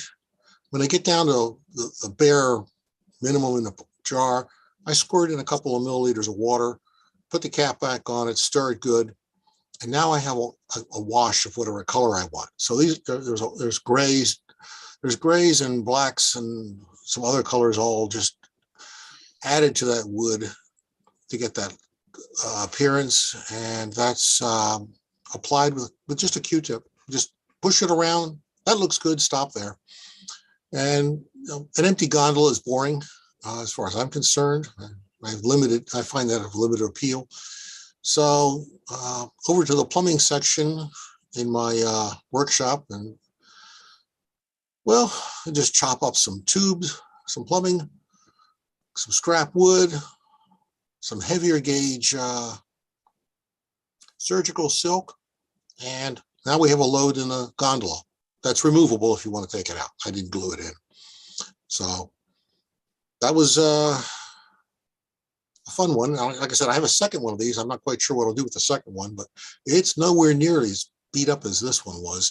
In fact, the second one looks like no one has ever actually completed it. So I get the fun of finishing it without having to repair it. And that's it, I guess. Yeah, it's amazing. It really doesn't even look like the same car. Yeah, it was really fun. I mean, I had a lot of fun with this one. I get to play with the soldering torch too. So getting the ladders and the stirrup steps on, all those parts are all soldered on, and it's a bit of an adventure at times. Getting everything to solder all that stuff on, and hopefully the whole car doesn't fall apart when you do it. Alrighty. Does anybody have any questions for Martin? Martin, whose decals did you use on that? K4. He sells on eBay, and he has a website as well. Nice. They go on well? Very nicely. I've been very happy with all of his decals that I've used. Those hopper cars last month, this car, several tank cars I've done, they all work very, very nicely. They're not terribly thick, and they are nice. They slide right on. All right. Any more questions for Martin? Soldering tips. Somebody, it'd be cool if I showed soldering tips. Well, the first tip is wear shoes. Oh, wow. Yeah. I know there's a story there. Yeah, there's a scar on my one foot from several months ago. It might have been from this car, in fact. Yeah. Warm weather, you're there. You go into your shop shoeless. You don't pick up the soldering torch. You're gluing wood together. It's probably not a problem. Soldering, you may not want to do that. I think I'd be more worried of what's already on the floor that I dropped. God only knows when. Oh, that's how I find all the stuff I dropped. Yeah. It's like looking for Legos. Find that brass detail part that you dropped and ended up buying a whole nother pack of, and there it is, stuck in the bottom of your foot now. Now that you don't need it. Yeah. Alrighty. Any more questions, comments, etc. for Martin? Alrighty. Well, thank you, Martin, and happy holidays. Yep. All the same. And it looks like Bill Davis just got up to go to the restroom. So why don't we go back to him? Sure. All right. Tony Dixon, you up? Yeah, I'm available. All righty. All right. Looks like you've got 7 slides tonight. Looks like you did quite a bit of 3D printing. Yeah. So there were some shared last month, but I helped a gentleman out of Michigan who does Oklahoma displays by the name of Chris Steve. These are some shots of pieces that I did for his National Farm Toy display that he took second place on beginning of November, so last month. And I promised him I wouldn't share any pictures until after the show. So the overhead structure, this is all S scale, but the overhead structure in that picture for loading semi-trailers out are actually 2 Walthers HO scale hopper bottom bins with S scale ladders, safety cages, and details added to them, put on a scratch built structure. The grain tower next to it is 3D printed, that I drew up and 3D printed for him. catwalks across the tops of the bins and the two-leg towers between the bins are all 3D printed in those two pictures. You can go ahead and go to the next slide.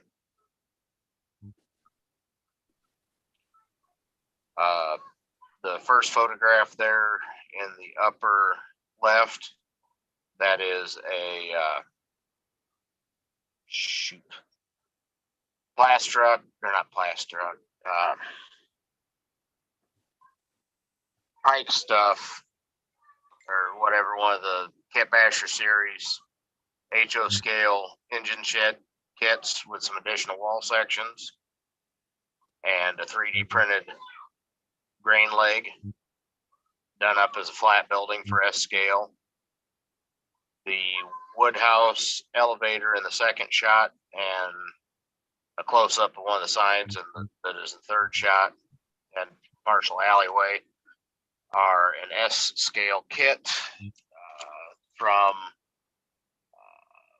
Building and Structure Company, old styrene kit, and then I put scratch built the brick addition onto the building. Again, the catwalk going over to the bin is 3D printed. The bin itself is a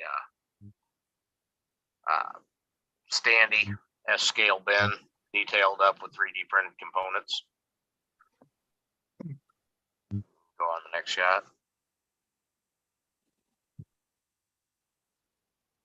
The first picture there, that's another of the Kit Basher series buildings. I believe it was a mill of some sort with S scale details and walk doors and stuff added and windows positioned accordingly to make the feed mill.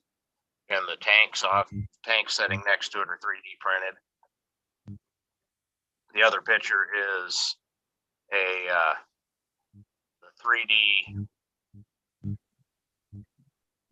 program, if you will, for drawing up a Caldwell 24-foot grain dryer that I drew up and had printed out that went on. There were two of them on the display for the national show. Did that in Tinkercad, which if anybody's looking to get into 3D printing, I know previously there was a pretty nice how-to series that was put on here about doing 3D printing using a different program. But if you're looking into just getting into it and learning how, Tinkercad is a great free online program for learning how to do the 3D artwork. And they have tutorials on there on how to do it the whole 9 yards. Go ahead and go on the next slide.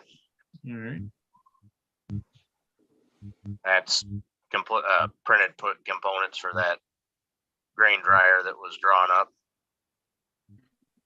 Just showing some of the detail. These were printed here at home on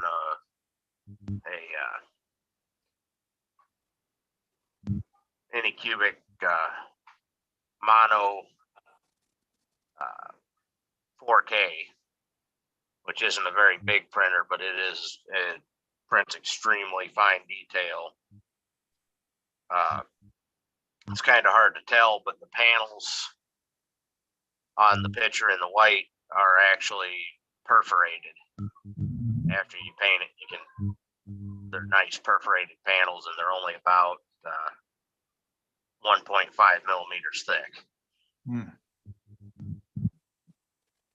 And I could have gone thinner, but they needed to be that thick to be accurate. Same with the catwalk platform up top. Go ahead and go on to the next slide. There's not all the platforms are on it, but that's the tower or the grain dryer assembled. In the first picture, you can see the perforations fairly well, showing the detail of the fans underneath it.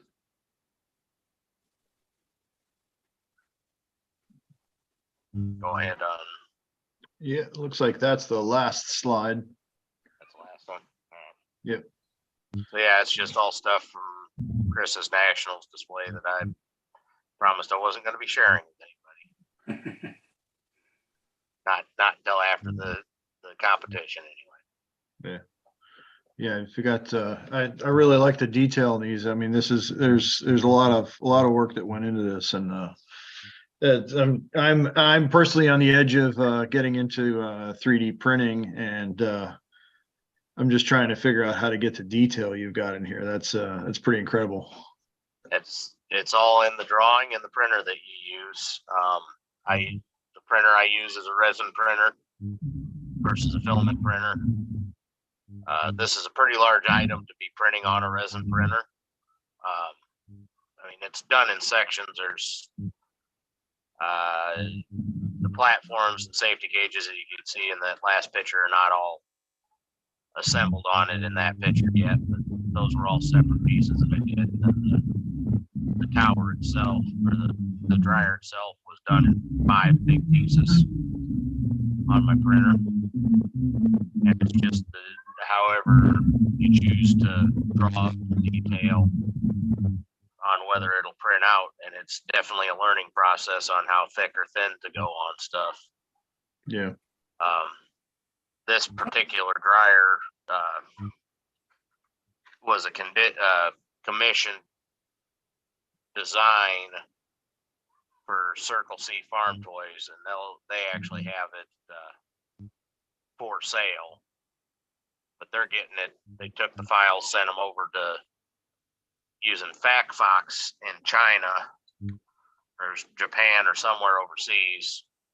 Like if you ever do a design and you want to do bulk production of it, like a rail car or something, if you can design it, print it on your home printer, you can ship it off to FactFox or somewhere else and have it bulk printed for kits or whatever else and save a lot of money that way.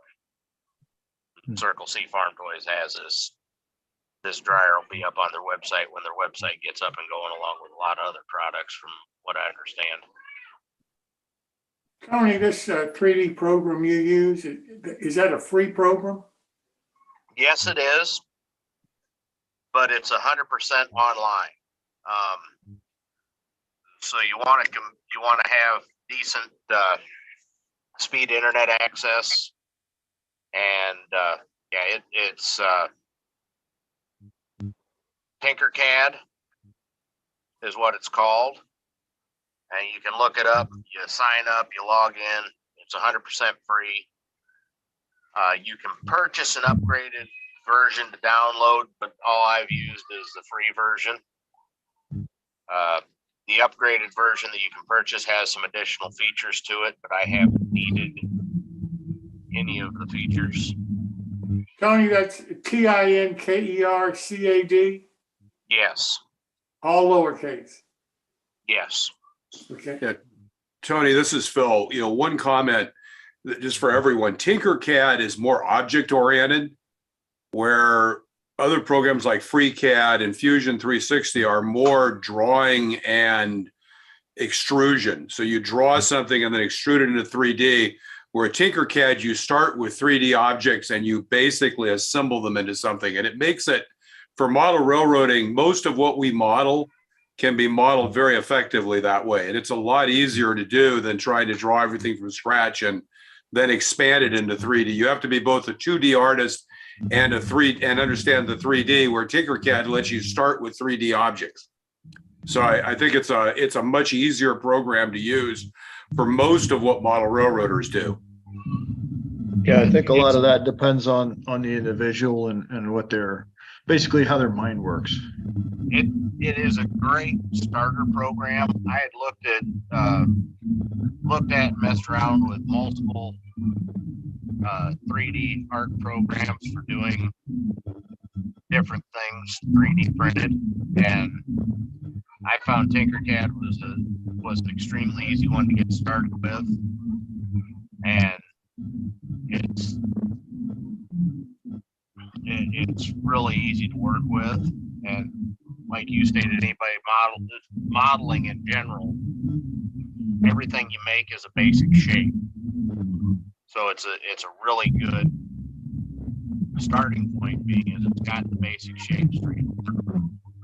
Well, you know, we had a series that Earl Hackett did for us using another kind of program. I forget what Phil just called it, but I think that's the kind of program that he was using. This Tinkercad seems to be a different kind of concept for CAD.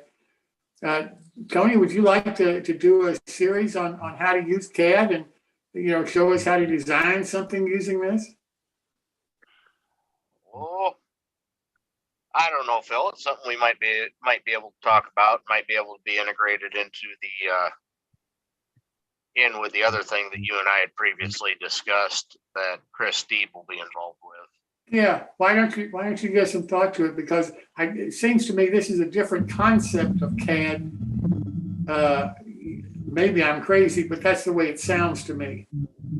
It definitely is. I'd watched through the stuff that was done previously, and it's a completely different program, and there's some other aspects to the Tinkercad that are not on the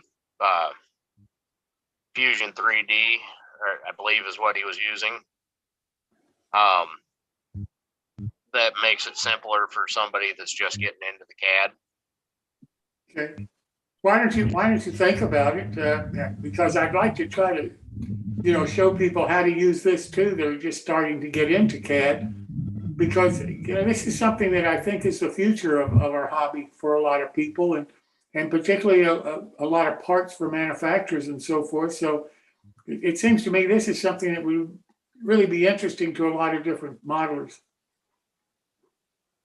Oh yeah. Well, and the other thing I found out that it actually, after 8 months of screwing around with Tinkercad, you could I was able to, or you're able to change the parameters from metric to standard measurements in Tinkercad. And I stumbled across that, which would have been a lot nicer, being as drafting and stuff back in high school, and all the blueprints and stuff I've ever worked with have all been standard measure, you know, imperial measurements, not metric. Yeah. So instead of having to go from imperial measurements to metric back to be able to work in the 3D program, I can just go straight in with imperial measurements now, which is a lot nicer for me because I hate metric. Gotcha. Thank you. I have a quick question. Okay. Who owns the drawings? Which drawings? Well, you said that everything's online. And so when you do a drawing, does they become theirs on their website, or? No, not unless you have your profile that you set to public share. Okay. When you sign up, when you set up your profile to be able to start the stuff, to start doing your design work, you have an option of saving stuff as public domain or as private. It's basically, it gives you a cloud format for saving your work that you're doing, and gives you a good starter learning 3D program to work in. It's like I was talking with the ag and industrial teacher from our local high school, which he's the one that turned me on to Tinkercad. It's what their students start out with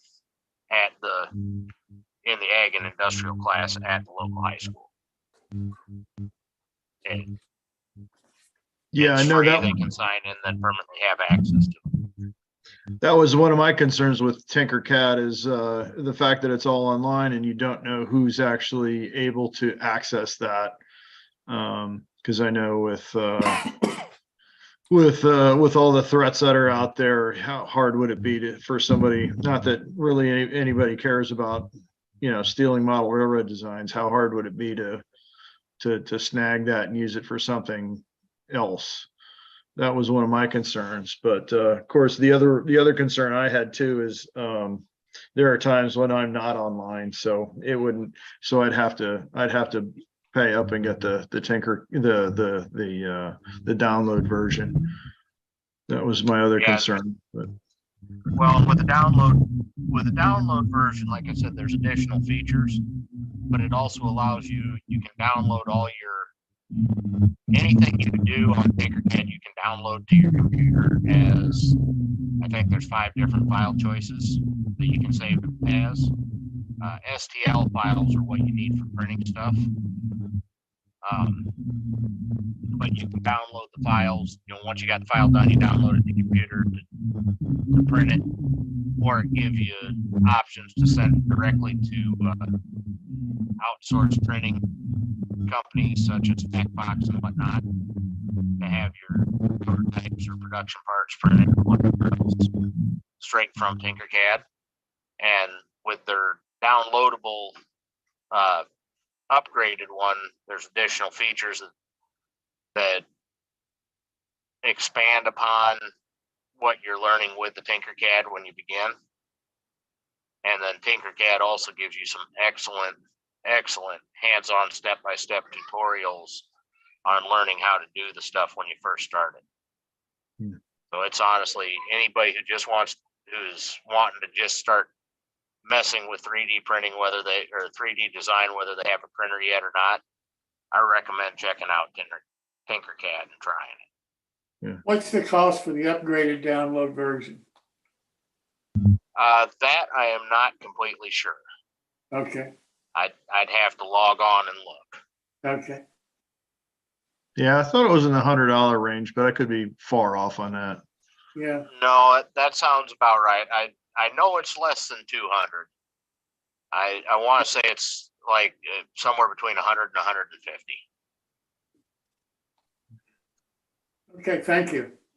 All right. Any more questions for Tony? All righty. Well, thank you, Tony, and happy holidays. Have a great one. Thanks. You too. All right. Now we'll go back to Bill Davis. Okay, guys. I'm a little bit old school, so I don't do CAD drawing and 3D printing and all that kind of fun stuff like that. So we're going to talk about an 8-ton Plymouth that I'm building.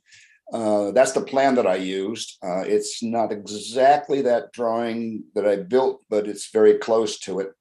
I used that and some pictures to build this thing. So let's go ahead, next picture. All right. So here's a couple of pictures of it. Yes, it has Lincoln pin couplers. The frame and the cab, I mean the hood, are from the HO Model Power Plymouth, which is really O scale, but that's another story. I just added a lot of details and cut it and sectioned it and modified it and added the ends to it and the steps and all that. The motor is a lifelike HO motor, the generator motor that they put out years ago. Interesting thing is the oil bath filter here and the fuel spout here and the water spout here. What I did was that's a piece of wire or a piece of tubing actually, and I cut paper strips and wrapped around the wire, and then put some super glue on it, and there you go. I'll be darned. Yep. Pretty simple way to do it, and it works out really great. Just standard old printing paper on that. So. Looks like you've been hanging out with Dylan Lambert. Yeah. Yeah. Well. Yeah. Yes. What can I say? Yeah. So the louvers are from Archer. I got to do some repair on this one set here, but yeah, those are Archer louvers. They're pretty nice. I can tell you right now that it's unfortunate that Archer is going away because I at one time bought a model, a Micromark set of supposedly nut bolt washers and louvers and stuff like this, and they were really bad, really bad. You couldn't even tell that they were, you know, when you sprayed some paint on the item, you couldn't even tell that there was a detail there. Yeah, yeah. So, yeah. And the fun part was making this coupler here in the end. What I did is I stacked styrene strips here. They were all 040 by 188. Yeah, 040 by 188. And I stacked them, and then I of course left the space in the middle there for the coupler to be there. And then I filed one section, one side of it to get the curve, then took the one on the other side there and put it the opposite of this one and filed it to match this one, and then turned them both over and filed the other on the other side there, and was able to make it all be uniform.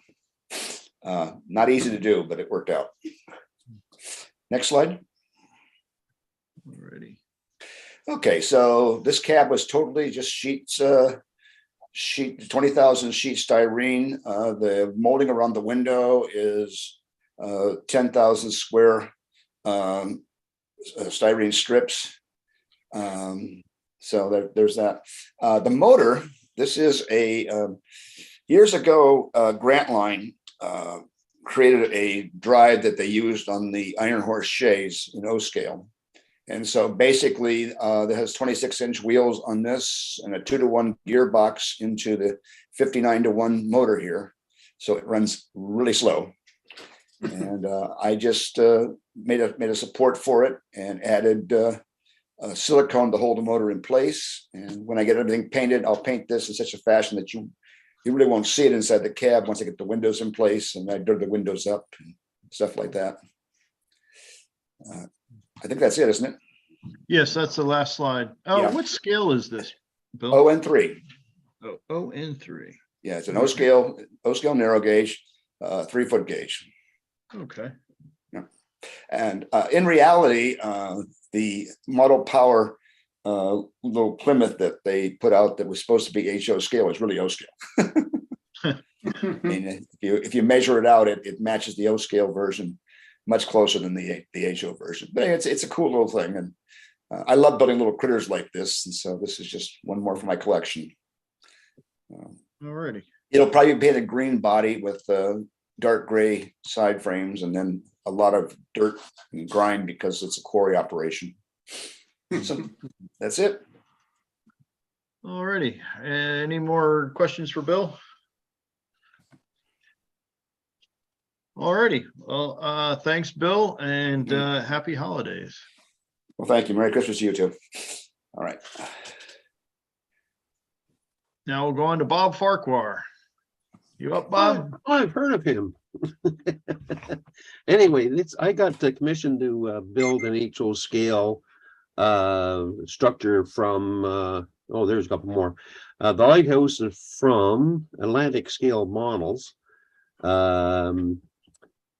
HO scale, and the one on the right is Full Steam Ahead. They're from Ontario, Canada, but they're no longer in business. But the guy wanted it done exactly as the kit show, but I didn't like doing that, so I changed it around a little bit on my own. But and the next one, and that one here, that was the first one I did for a commission for a guy. This is from Fall Scale, and it really disappointed. I ended up throwing his roof in the garbage, and I scratch built this roof. I also scratch built the loading docks because there was garbage from them as well. And in addition to that, he was missing all the window glass, the plastic styrene or whatever they use. So I put in real glass in there, microscope slips on there for the real glass. That's a grand backdrop building. And yeah, but is that all of them? Is that it? I think you actually have more on here. Okay. Might have. Yep, this is the last slide. Yeah, that was another one I had. The guy wanted the that's his Banta models, this one here. I just changed the roof around and did something different. I never build things as they say from the kit. So anyway, that's it. That's all HO scale as well. Cool. Alrighty. Any questions for Bob? Good. Alrighty. Did you put lighting in any of these for your customers? No, none of them wanted it. Oh, sorry, the lighthouse does have a light in it, but I didn't get the electronic thing to, to make the bulb glow. But You must have felt like they were unfinished without adding. Exactly, especially this one here. I didn't want to detail the interior, and because the amount of money I charge for a commission is so low that I basically be out of pocket big time. Yeah. Okay. Yeah, I actually have one of those lighthouses. I bought it for research purposes, and it's a neat little kit. Alrighty, any more questions for Bob? Alrighty, well, thank you very much, Bob, and happy holidays. Thank you, sir. All right, next up we have Jeff Jordan. Hi, Chris. Hey, how's it going there, Jeff? Good. All right, looks like we've got 3 slides for you tonight. Yes. Yeah, this is I launched a project to upgrade my Bachmann ON30 freight cars so they don't just look like everybody else's right out of the box. And so here's my before and after picture with the straight out of the box on deck stock car. This one was missing its brake wheel as well. And then the lower photograph is the after picture, and it's kind of like one of those little kids puzzles. You look at it and how many changes can you spot from the first picture to the second. And I'm going to mention most of the things I did here. One, on the top picture, you can see that Bachmann provides the car with what I believe is a vacuum style brake gear, which is a very early air brake. And I'm modeling a much later period. So I wanted to put in a much later brake gear, and I just wanted something under there. It's not all plumbed out, but as you can see from the photo, there's a nice shadow of a brake cylinder, and the other side has got a reservoir. The decals are from San Juan Decals. If you're modeling Colorado narrow gauge, they have some of the nicest Colorado narrow gauge decals. I added the letter boards because the model didn't come with them. I added the brake wheel as well. The brake wheel is a neat little piece. That is from San Juan Details and is made out of Delrin. So it's very strong. When you put it on, if you bump it, it doesn't break off. The Delrin just flexes and pops right back up into place. And of course, the car is weathered. And this being a stock car, most of the weathering is at the lower half from the occupants. The weathering is done with Bragdon weathering powders, which I really like because they're very controllable, very reversible if you don't like what you got. And so you can see the sides are weathered, though I think I'm going to go back and hit the lettering with a little bit more, but it gave me a nice gradient of really dirty at the bottom and just a little dusty on the top. Notice that the roof has been dusted as well as the sides. Next slide, please. Yeah, here's some details. So this is the story of the brake gear. The top photo shows the underside of the Bachmann car after I've just clipped off the vacuum brake cylinder with just clippers and saved the Bachmann brake gear. It's got a little lever and a rod there, which is able to reuse. And then a little strip of styrene to provide a mounting point. And the brake gear is also from San Juan. And that is what I believe is called a split K system. So it's not an AB system because the valve is actually right on the reservoir, the lower piece. And then the upper piece is the cylinder. And I drilled out the cylinder so it slipped right on to the Bachmann brake rod, glued them in place, hit them with a little flat black paint, and then down below you can see the finished product. Gives you that brake plumbing underneath without all the rods and plumbing and so forth, which really pretty hard to see anyhow. And then over there is a nice shot of the brake wheel. It's a really, really nice piece. Look how well that wheel is cast. And it comes as one piece. The wheel and the shaft are a single piece, all Delrin, slips right in place, indestructible. I really like it if you're putting vertical brake staffs on your cars. Next slide, please. Oh, that's something pretty interesting to note too. I mean, if that the brake wheel is one piece, how many hours have we spent trying to glue that stupid wheel onto a shaft? Yep, and it all comes as one Delrin piece. Okay, and then this was the first car. Actually, I took the picture after I had swapped out the wheels, so I decided to back up and show you the wheels. The lower left-hand photograph there is, depending on which model of Bachmann car you've got either the wheel on the right, which is a very shiny wheel with a flat surface, or on the left, a very shiny wheel with a concave surface. And I didn't really care for either of them. So the upper picture is the replacement wheels. And this car has actually got the KD ON30 wheels, which are really nice. They're heavy, they're pre-blackened, they have a nice contour on the front. They also have detail on the back, which you really can't see very much, but they're a nice wheel. But if you want to go cheap, look at the right-hand photograph there. And those are the left-hand, the Bachmann wheels that were under the left-hand car, just hit with a shot of flat black spray paint and put it back in place. And at least they're darkened rather than shiny. And I kept my wheel treads clean so that we don't deposit the black paint on the tracks. But that's my Bachmann freight car upgrade. I started with the stock cars, and I'm moving on now, doing pretty much the same thing, except not quite as dirty on the box cars. Very cool. I think that's saying one brake wheel. The brake wheel and the brake gear are both from a company called San Juan Details. They are the guys who acquired the Grant line of castings, and they are bringing almost all of the old Grant line castings back online. Though there's an awful lot of work to do and an awful lot of molds to work through, they've got a great online catalog of detail parts. And that's where I found the split K brake system. Comes in a package of 3 for just a couple of bucks, and you add brake gear to 3 cars. And similarly, those brake wheels come in a package of 3 for $3, and so you can add brake wheels to 3 cars. And they do San Juan decals, is the same guys as well.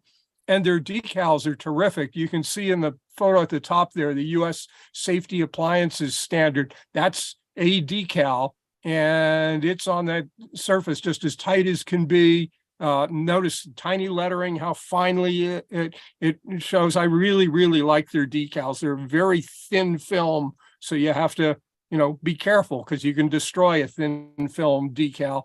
But once you get the hang of installing them and getting them to snuggle down with some decal setting solution, they look like they're painted on.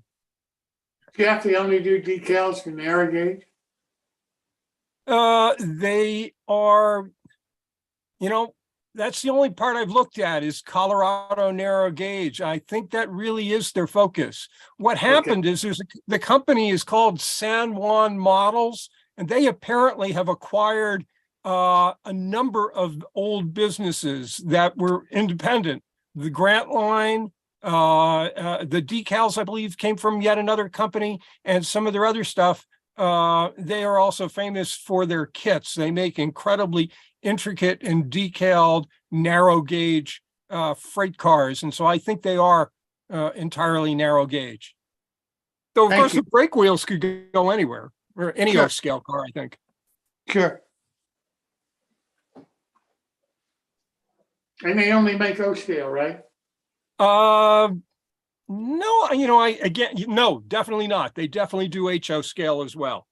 I don't look at the HO scale side for obvious reasons, But yes, they do have HO scale parts too.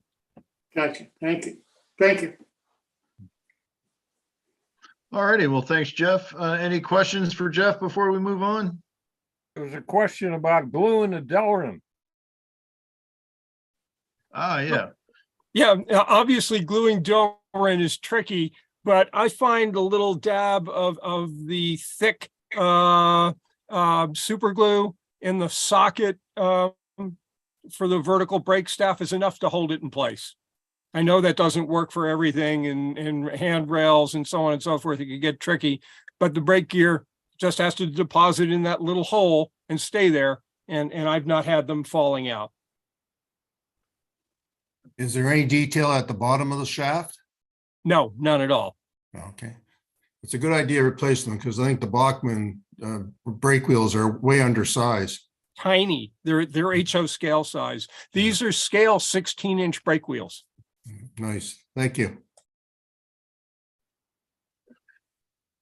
All righty. More questions for Jeff? All righty. I guess that's it then. Thanks, Jeff, and happy holidays. Thank you. Happy holidays, everybody. All right. Next up, we have Pat Rivard. Hello, Chris. Hey, how you doing? All right. Looks like you've got 4 slides tonight. Okay. That's a planer I scratch built from plastic, very thin plastic. I'd say it was about 5 or 10 thou in order to get the curvature. I know how it's built because I worked with one for quite some time. It gave me a good idea how to do it. That there is just a brake wheel I use for raising and lowering the table. And then on the right-hand side is the motor. I got that from one of the suppliers that supply die-cast parts and motors and stuff like that. I scratch built the blower top and that plastic pipe and that I put on top of that.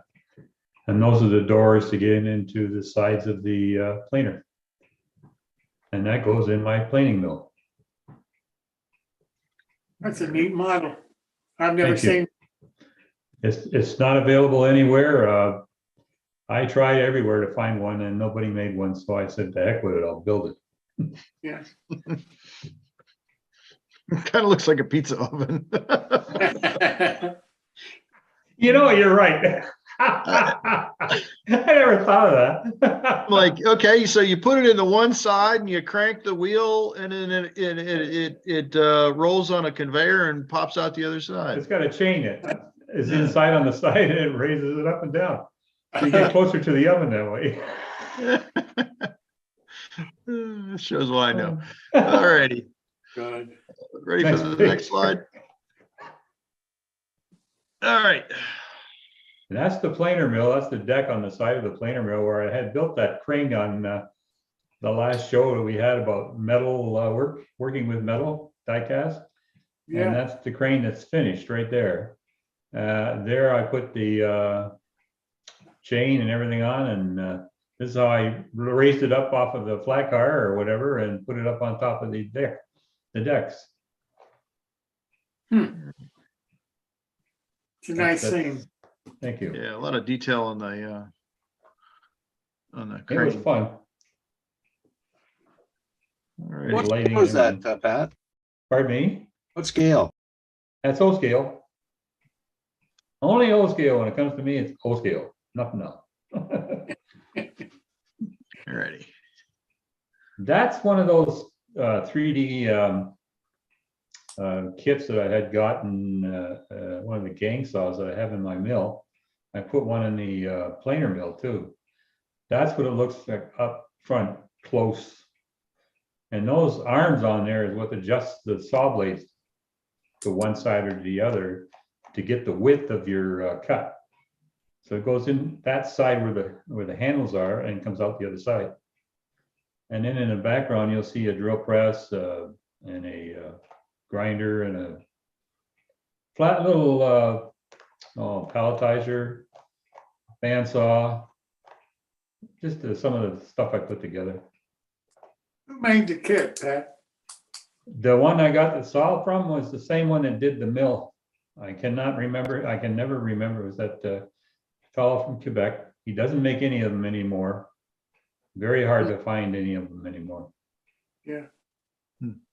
I grabbed it as soon as I had a chance, so I might not see it again. Yeah, a lot of detail on that. It is, I love it. That's just great detail. And I added a motor and a belt to that too, so you may see it later. Next. Alrighty, and it looks like this is the last. There it is. In the kit, not a kit, I scratch built that whole building. Every board on there I cut myself and put together on that kit, or that building. And those are the 3D models that in one planer in there. You can see where everything's been placed. On the left-hand side is a joiner, a big joiner. The center is the saw, and the right-hand side is the planer. And I put the motor on there and the belts. That's really neat, Nolan. Wow. Thank you. Yeah, there's a lot of detail right there. I love detailing stuff. I just go nuts. You get so much of it, you say, oh, I can put it here or I can put it there. You know, it's just, it's fun. I enjoy doing that. It's just, the only thing that wasn't scratch built were the windows. But the rest of the stuff I cut on my own saw. And of course, I used to be a carpenter one time, so I used to do my own cutting. So I still have a table saw and I have 2 small modeling saws that I use too. So, and then you'll see lights there too. I put all lighting in there, 3D or not 3D, but LED. And that model has 2 decks. One you see on the left at the bottom, and the other one is in the very back side at the end down there on the right side. So you come in one door with the rough material and you go out the other door with the finished material. That's neat. Thank you. That is neat. All right. It is really cool. Any questions for Pat? Pat, is that an Italian sawmill? Because it's got a pizza oven in the middle. That's right. I never thought of that when I was building it. I know what you mean when you say pizza oven. That's a beautiful job, Pat. I just Thanks. love all the details in there. Thank you. Yeah, I took pictures of it because it was more of the background in my layout, so I had to take a lot of pictures of it before I put it in place. Yeah. You can see some of it through the doors and the windows. Any more questions? All the nails and all those little holes were done with a very fine point India ink pen.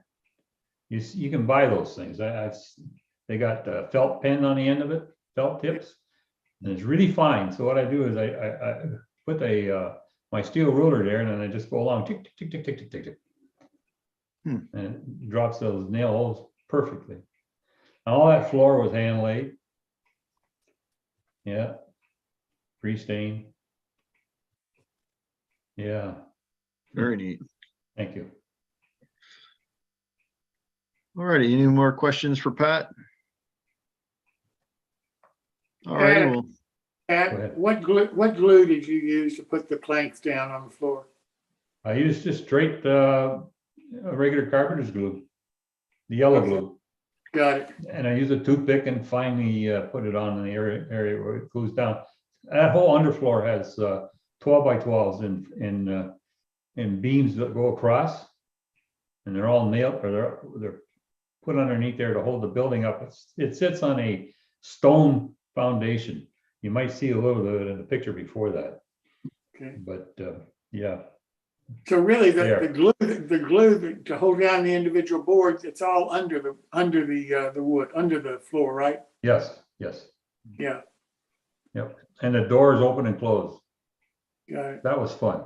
Finding good hinges to do that with. working hinges. Yes.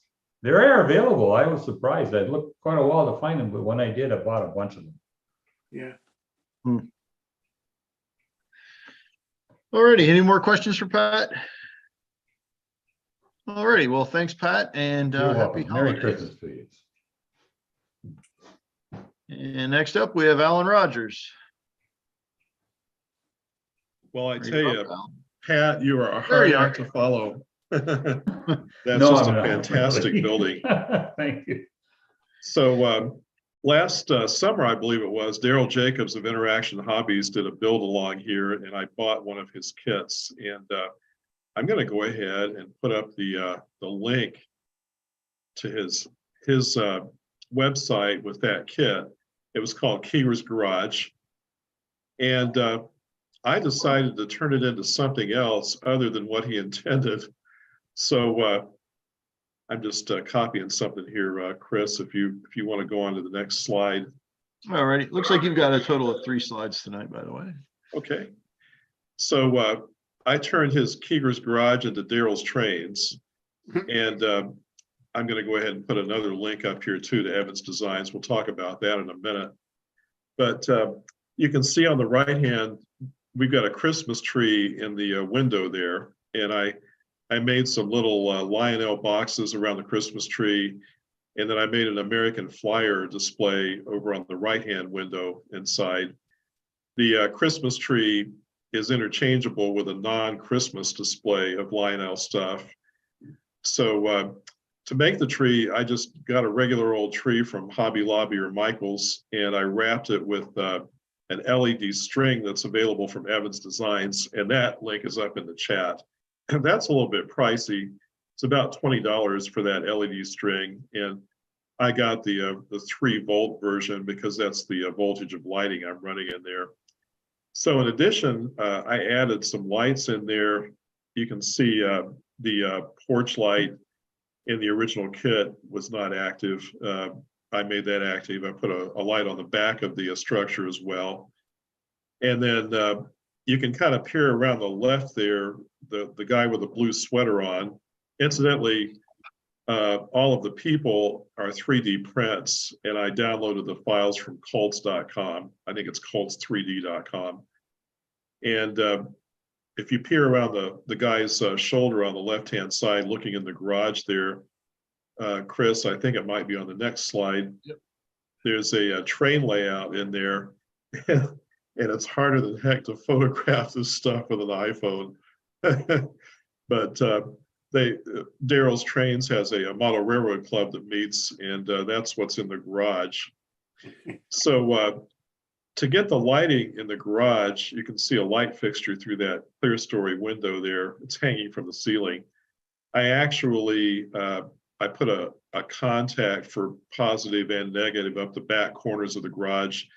And then I put wiring inside the ceiling that interacts with those contacts. So you can just pull the roof off. Of course, the light turns off the minute you do. So I don't know, Chris, if there's another slide maybe. Yeah, I think there's one more. Yep.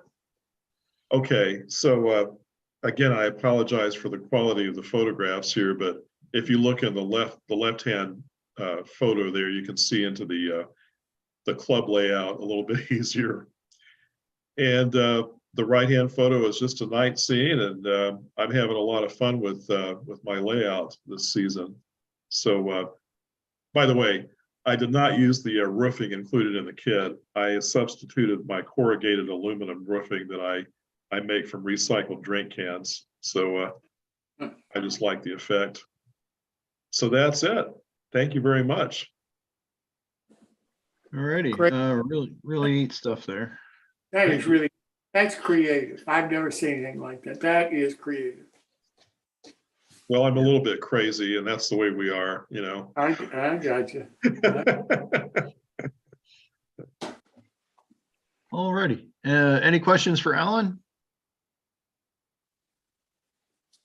All righty. So thanks for sharing there, Alan, and have a happy holiday season. Same to you, Chris, and everyone else. Thank you. Thanks. All right. And lastly, we have Gary Shurgold. You still with us, Gary? I am. Oh, there we go. All right. Looks like you've got 3 slides tonight also. Thank you. This interesting. This project, this is the flying gondola. This is an actual gondola that actually flies around your layout. Building this, the inspiration came from the gentleman whose name is Milt Moore. Milt Moore is the curator of thumbs.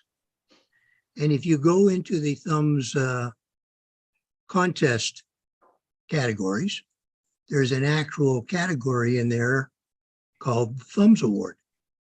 And what it is you take a railroad unit and you make it into a sort of a fun thing. Milt had this on his layout when I first was introduced to Milt in the Redford Model Railroad Club. Our Model Railroad Club has been associated with them for the past 64 years. And as I said, I know Milt quite well. He's a great guy and a fantastic modeler. So what I saw his, and I've always wanted to build one. So this past sort of in the fall, and just finished it about 3 or 4 weeks ago, I decided to complete the project. And I think there's other slides there that show a bit of a you should close-up. have, I think, 2 more. Yeah.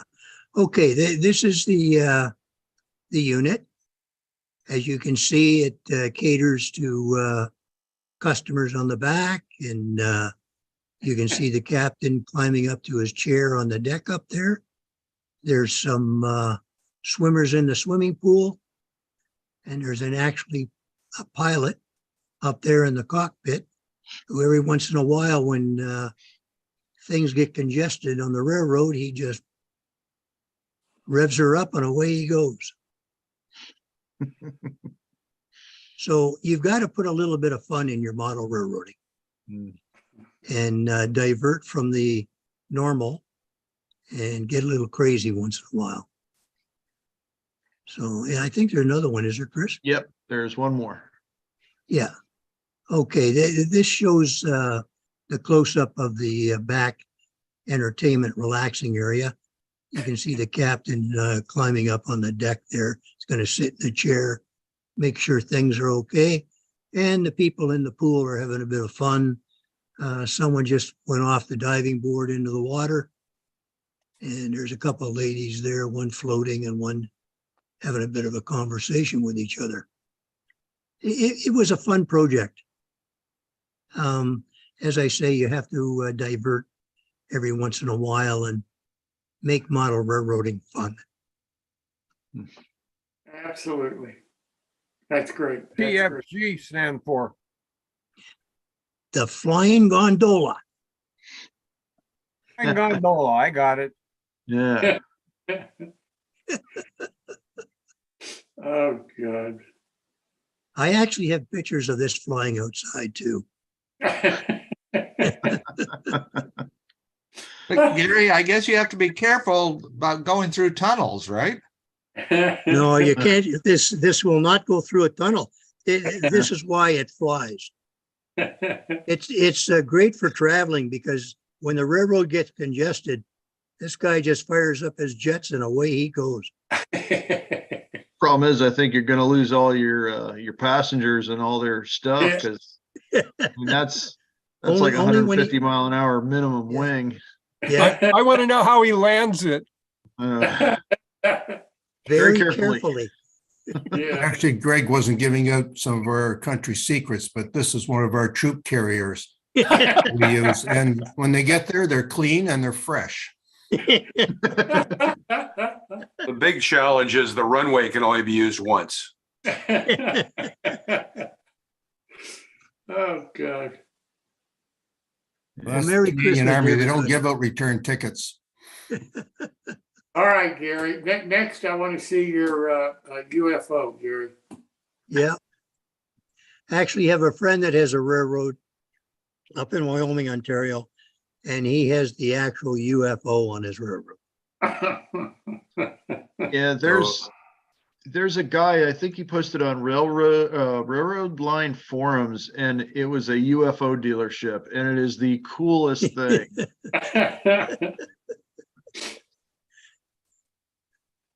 But yeah, this is a great way to end this show. Does anybody have any questions for Gary? All right. So anyway, thank you, Gary, and happy holidays. Same to you, Chris, and thank you very much. Sure thing. All right. And the last one. Let's see. The next My Build is January 18th, featuring you. If you have photos to contribute, please send them to me at railrunner130@hotmail.com, and we'll make sure to get your slides in there. And if you haven't sent us slides before, then please include a photo of yourself for your title card. So I want to thank everybody and have a Merry Christmas, and I guess we'll see everybody for the new year. So I'll give it back to you then, Jim. Okay, thanks, Chris. Thanks so very much. I really do appreciate it. Do me a favor, send me like you did last time, all the photos and everything that we showed this time. And I really want to thank everybody for doing it. When we started out, we get 2 or 3 people that would do this, and now we're up to quite a few. And this is what both Chris and I talked about early on. We wanted this to become, and frankly, we wanted to grow even more. But I really do appreciate everybody that shared their models with us tonight, because I'll tell you, if you watched what they showed you tonight, that is some of the best modeling that you'll see anywhere in the world. And it's really done creatively. It's done, all different materials, all different ways, kits, scratch, you name it, 3D printed. And this is what modeling has come to. This is what it's all about. So I hope you enjoyed seeing what other people are doing with the hobby and where the hobby is going today. And with that, our show has to end tonight. Would like to say again, I hope that you'll go to our website, newtracksmodeling.com, and register so that you'll get an email that gives you the capability of logging in live with us on the Zoom. If you don't want to do Zoom, then we live stream it at the same time on the YouTube channel, New Tracks Modeling, and you can join us that way. And we do have a Patreon account, New Tracks Modeling, and if you'd like to make contributions to the show, that's the way to do it. So with that said, Pat, I'll turn it over to you to run a super caboose video tonight.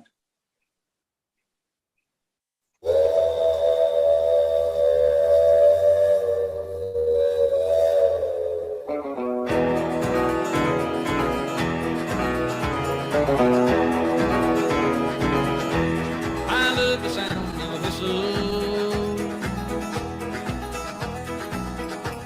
It always takes me where I want to go.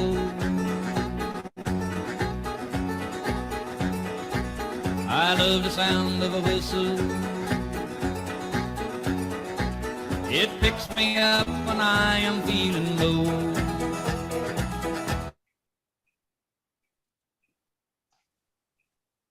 And that's really our caboose tonight. But Father Ron Walters sent me a Christmas card, and I want to share it because I consider it just as much for everybody here, because a lot of us grew up with these kind of memories. And if you'll see the card that Father Walters was kind enough to send to me, I think you'll agree. This is the Christmas that we remember. This is what Christmas is all about.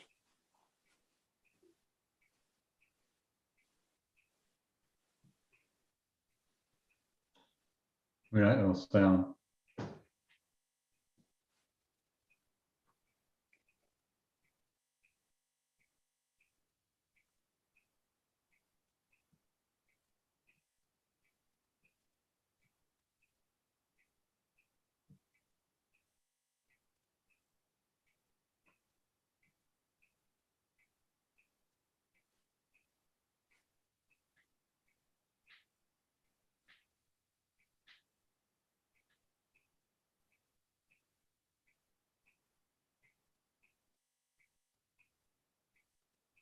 And those are our wishes to everybody too. I hope you have a Merry Christmas, a Happy New Year, and a very, very prosperous 2023. Thanks so much for viewing our show tonight. happy modeling to you until next Wednesday, when I hope you'll join us again.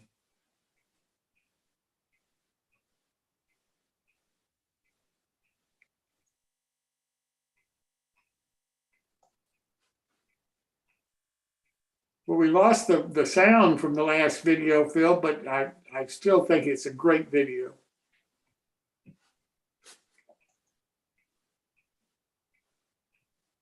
I think he's still there. Yeah, I'm still here. I was just, Pat, did you kill the YouTube? No. You have to do it. All right. No problem. That was what I was holding off on, was that. Okay.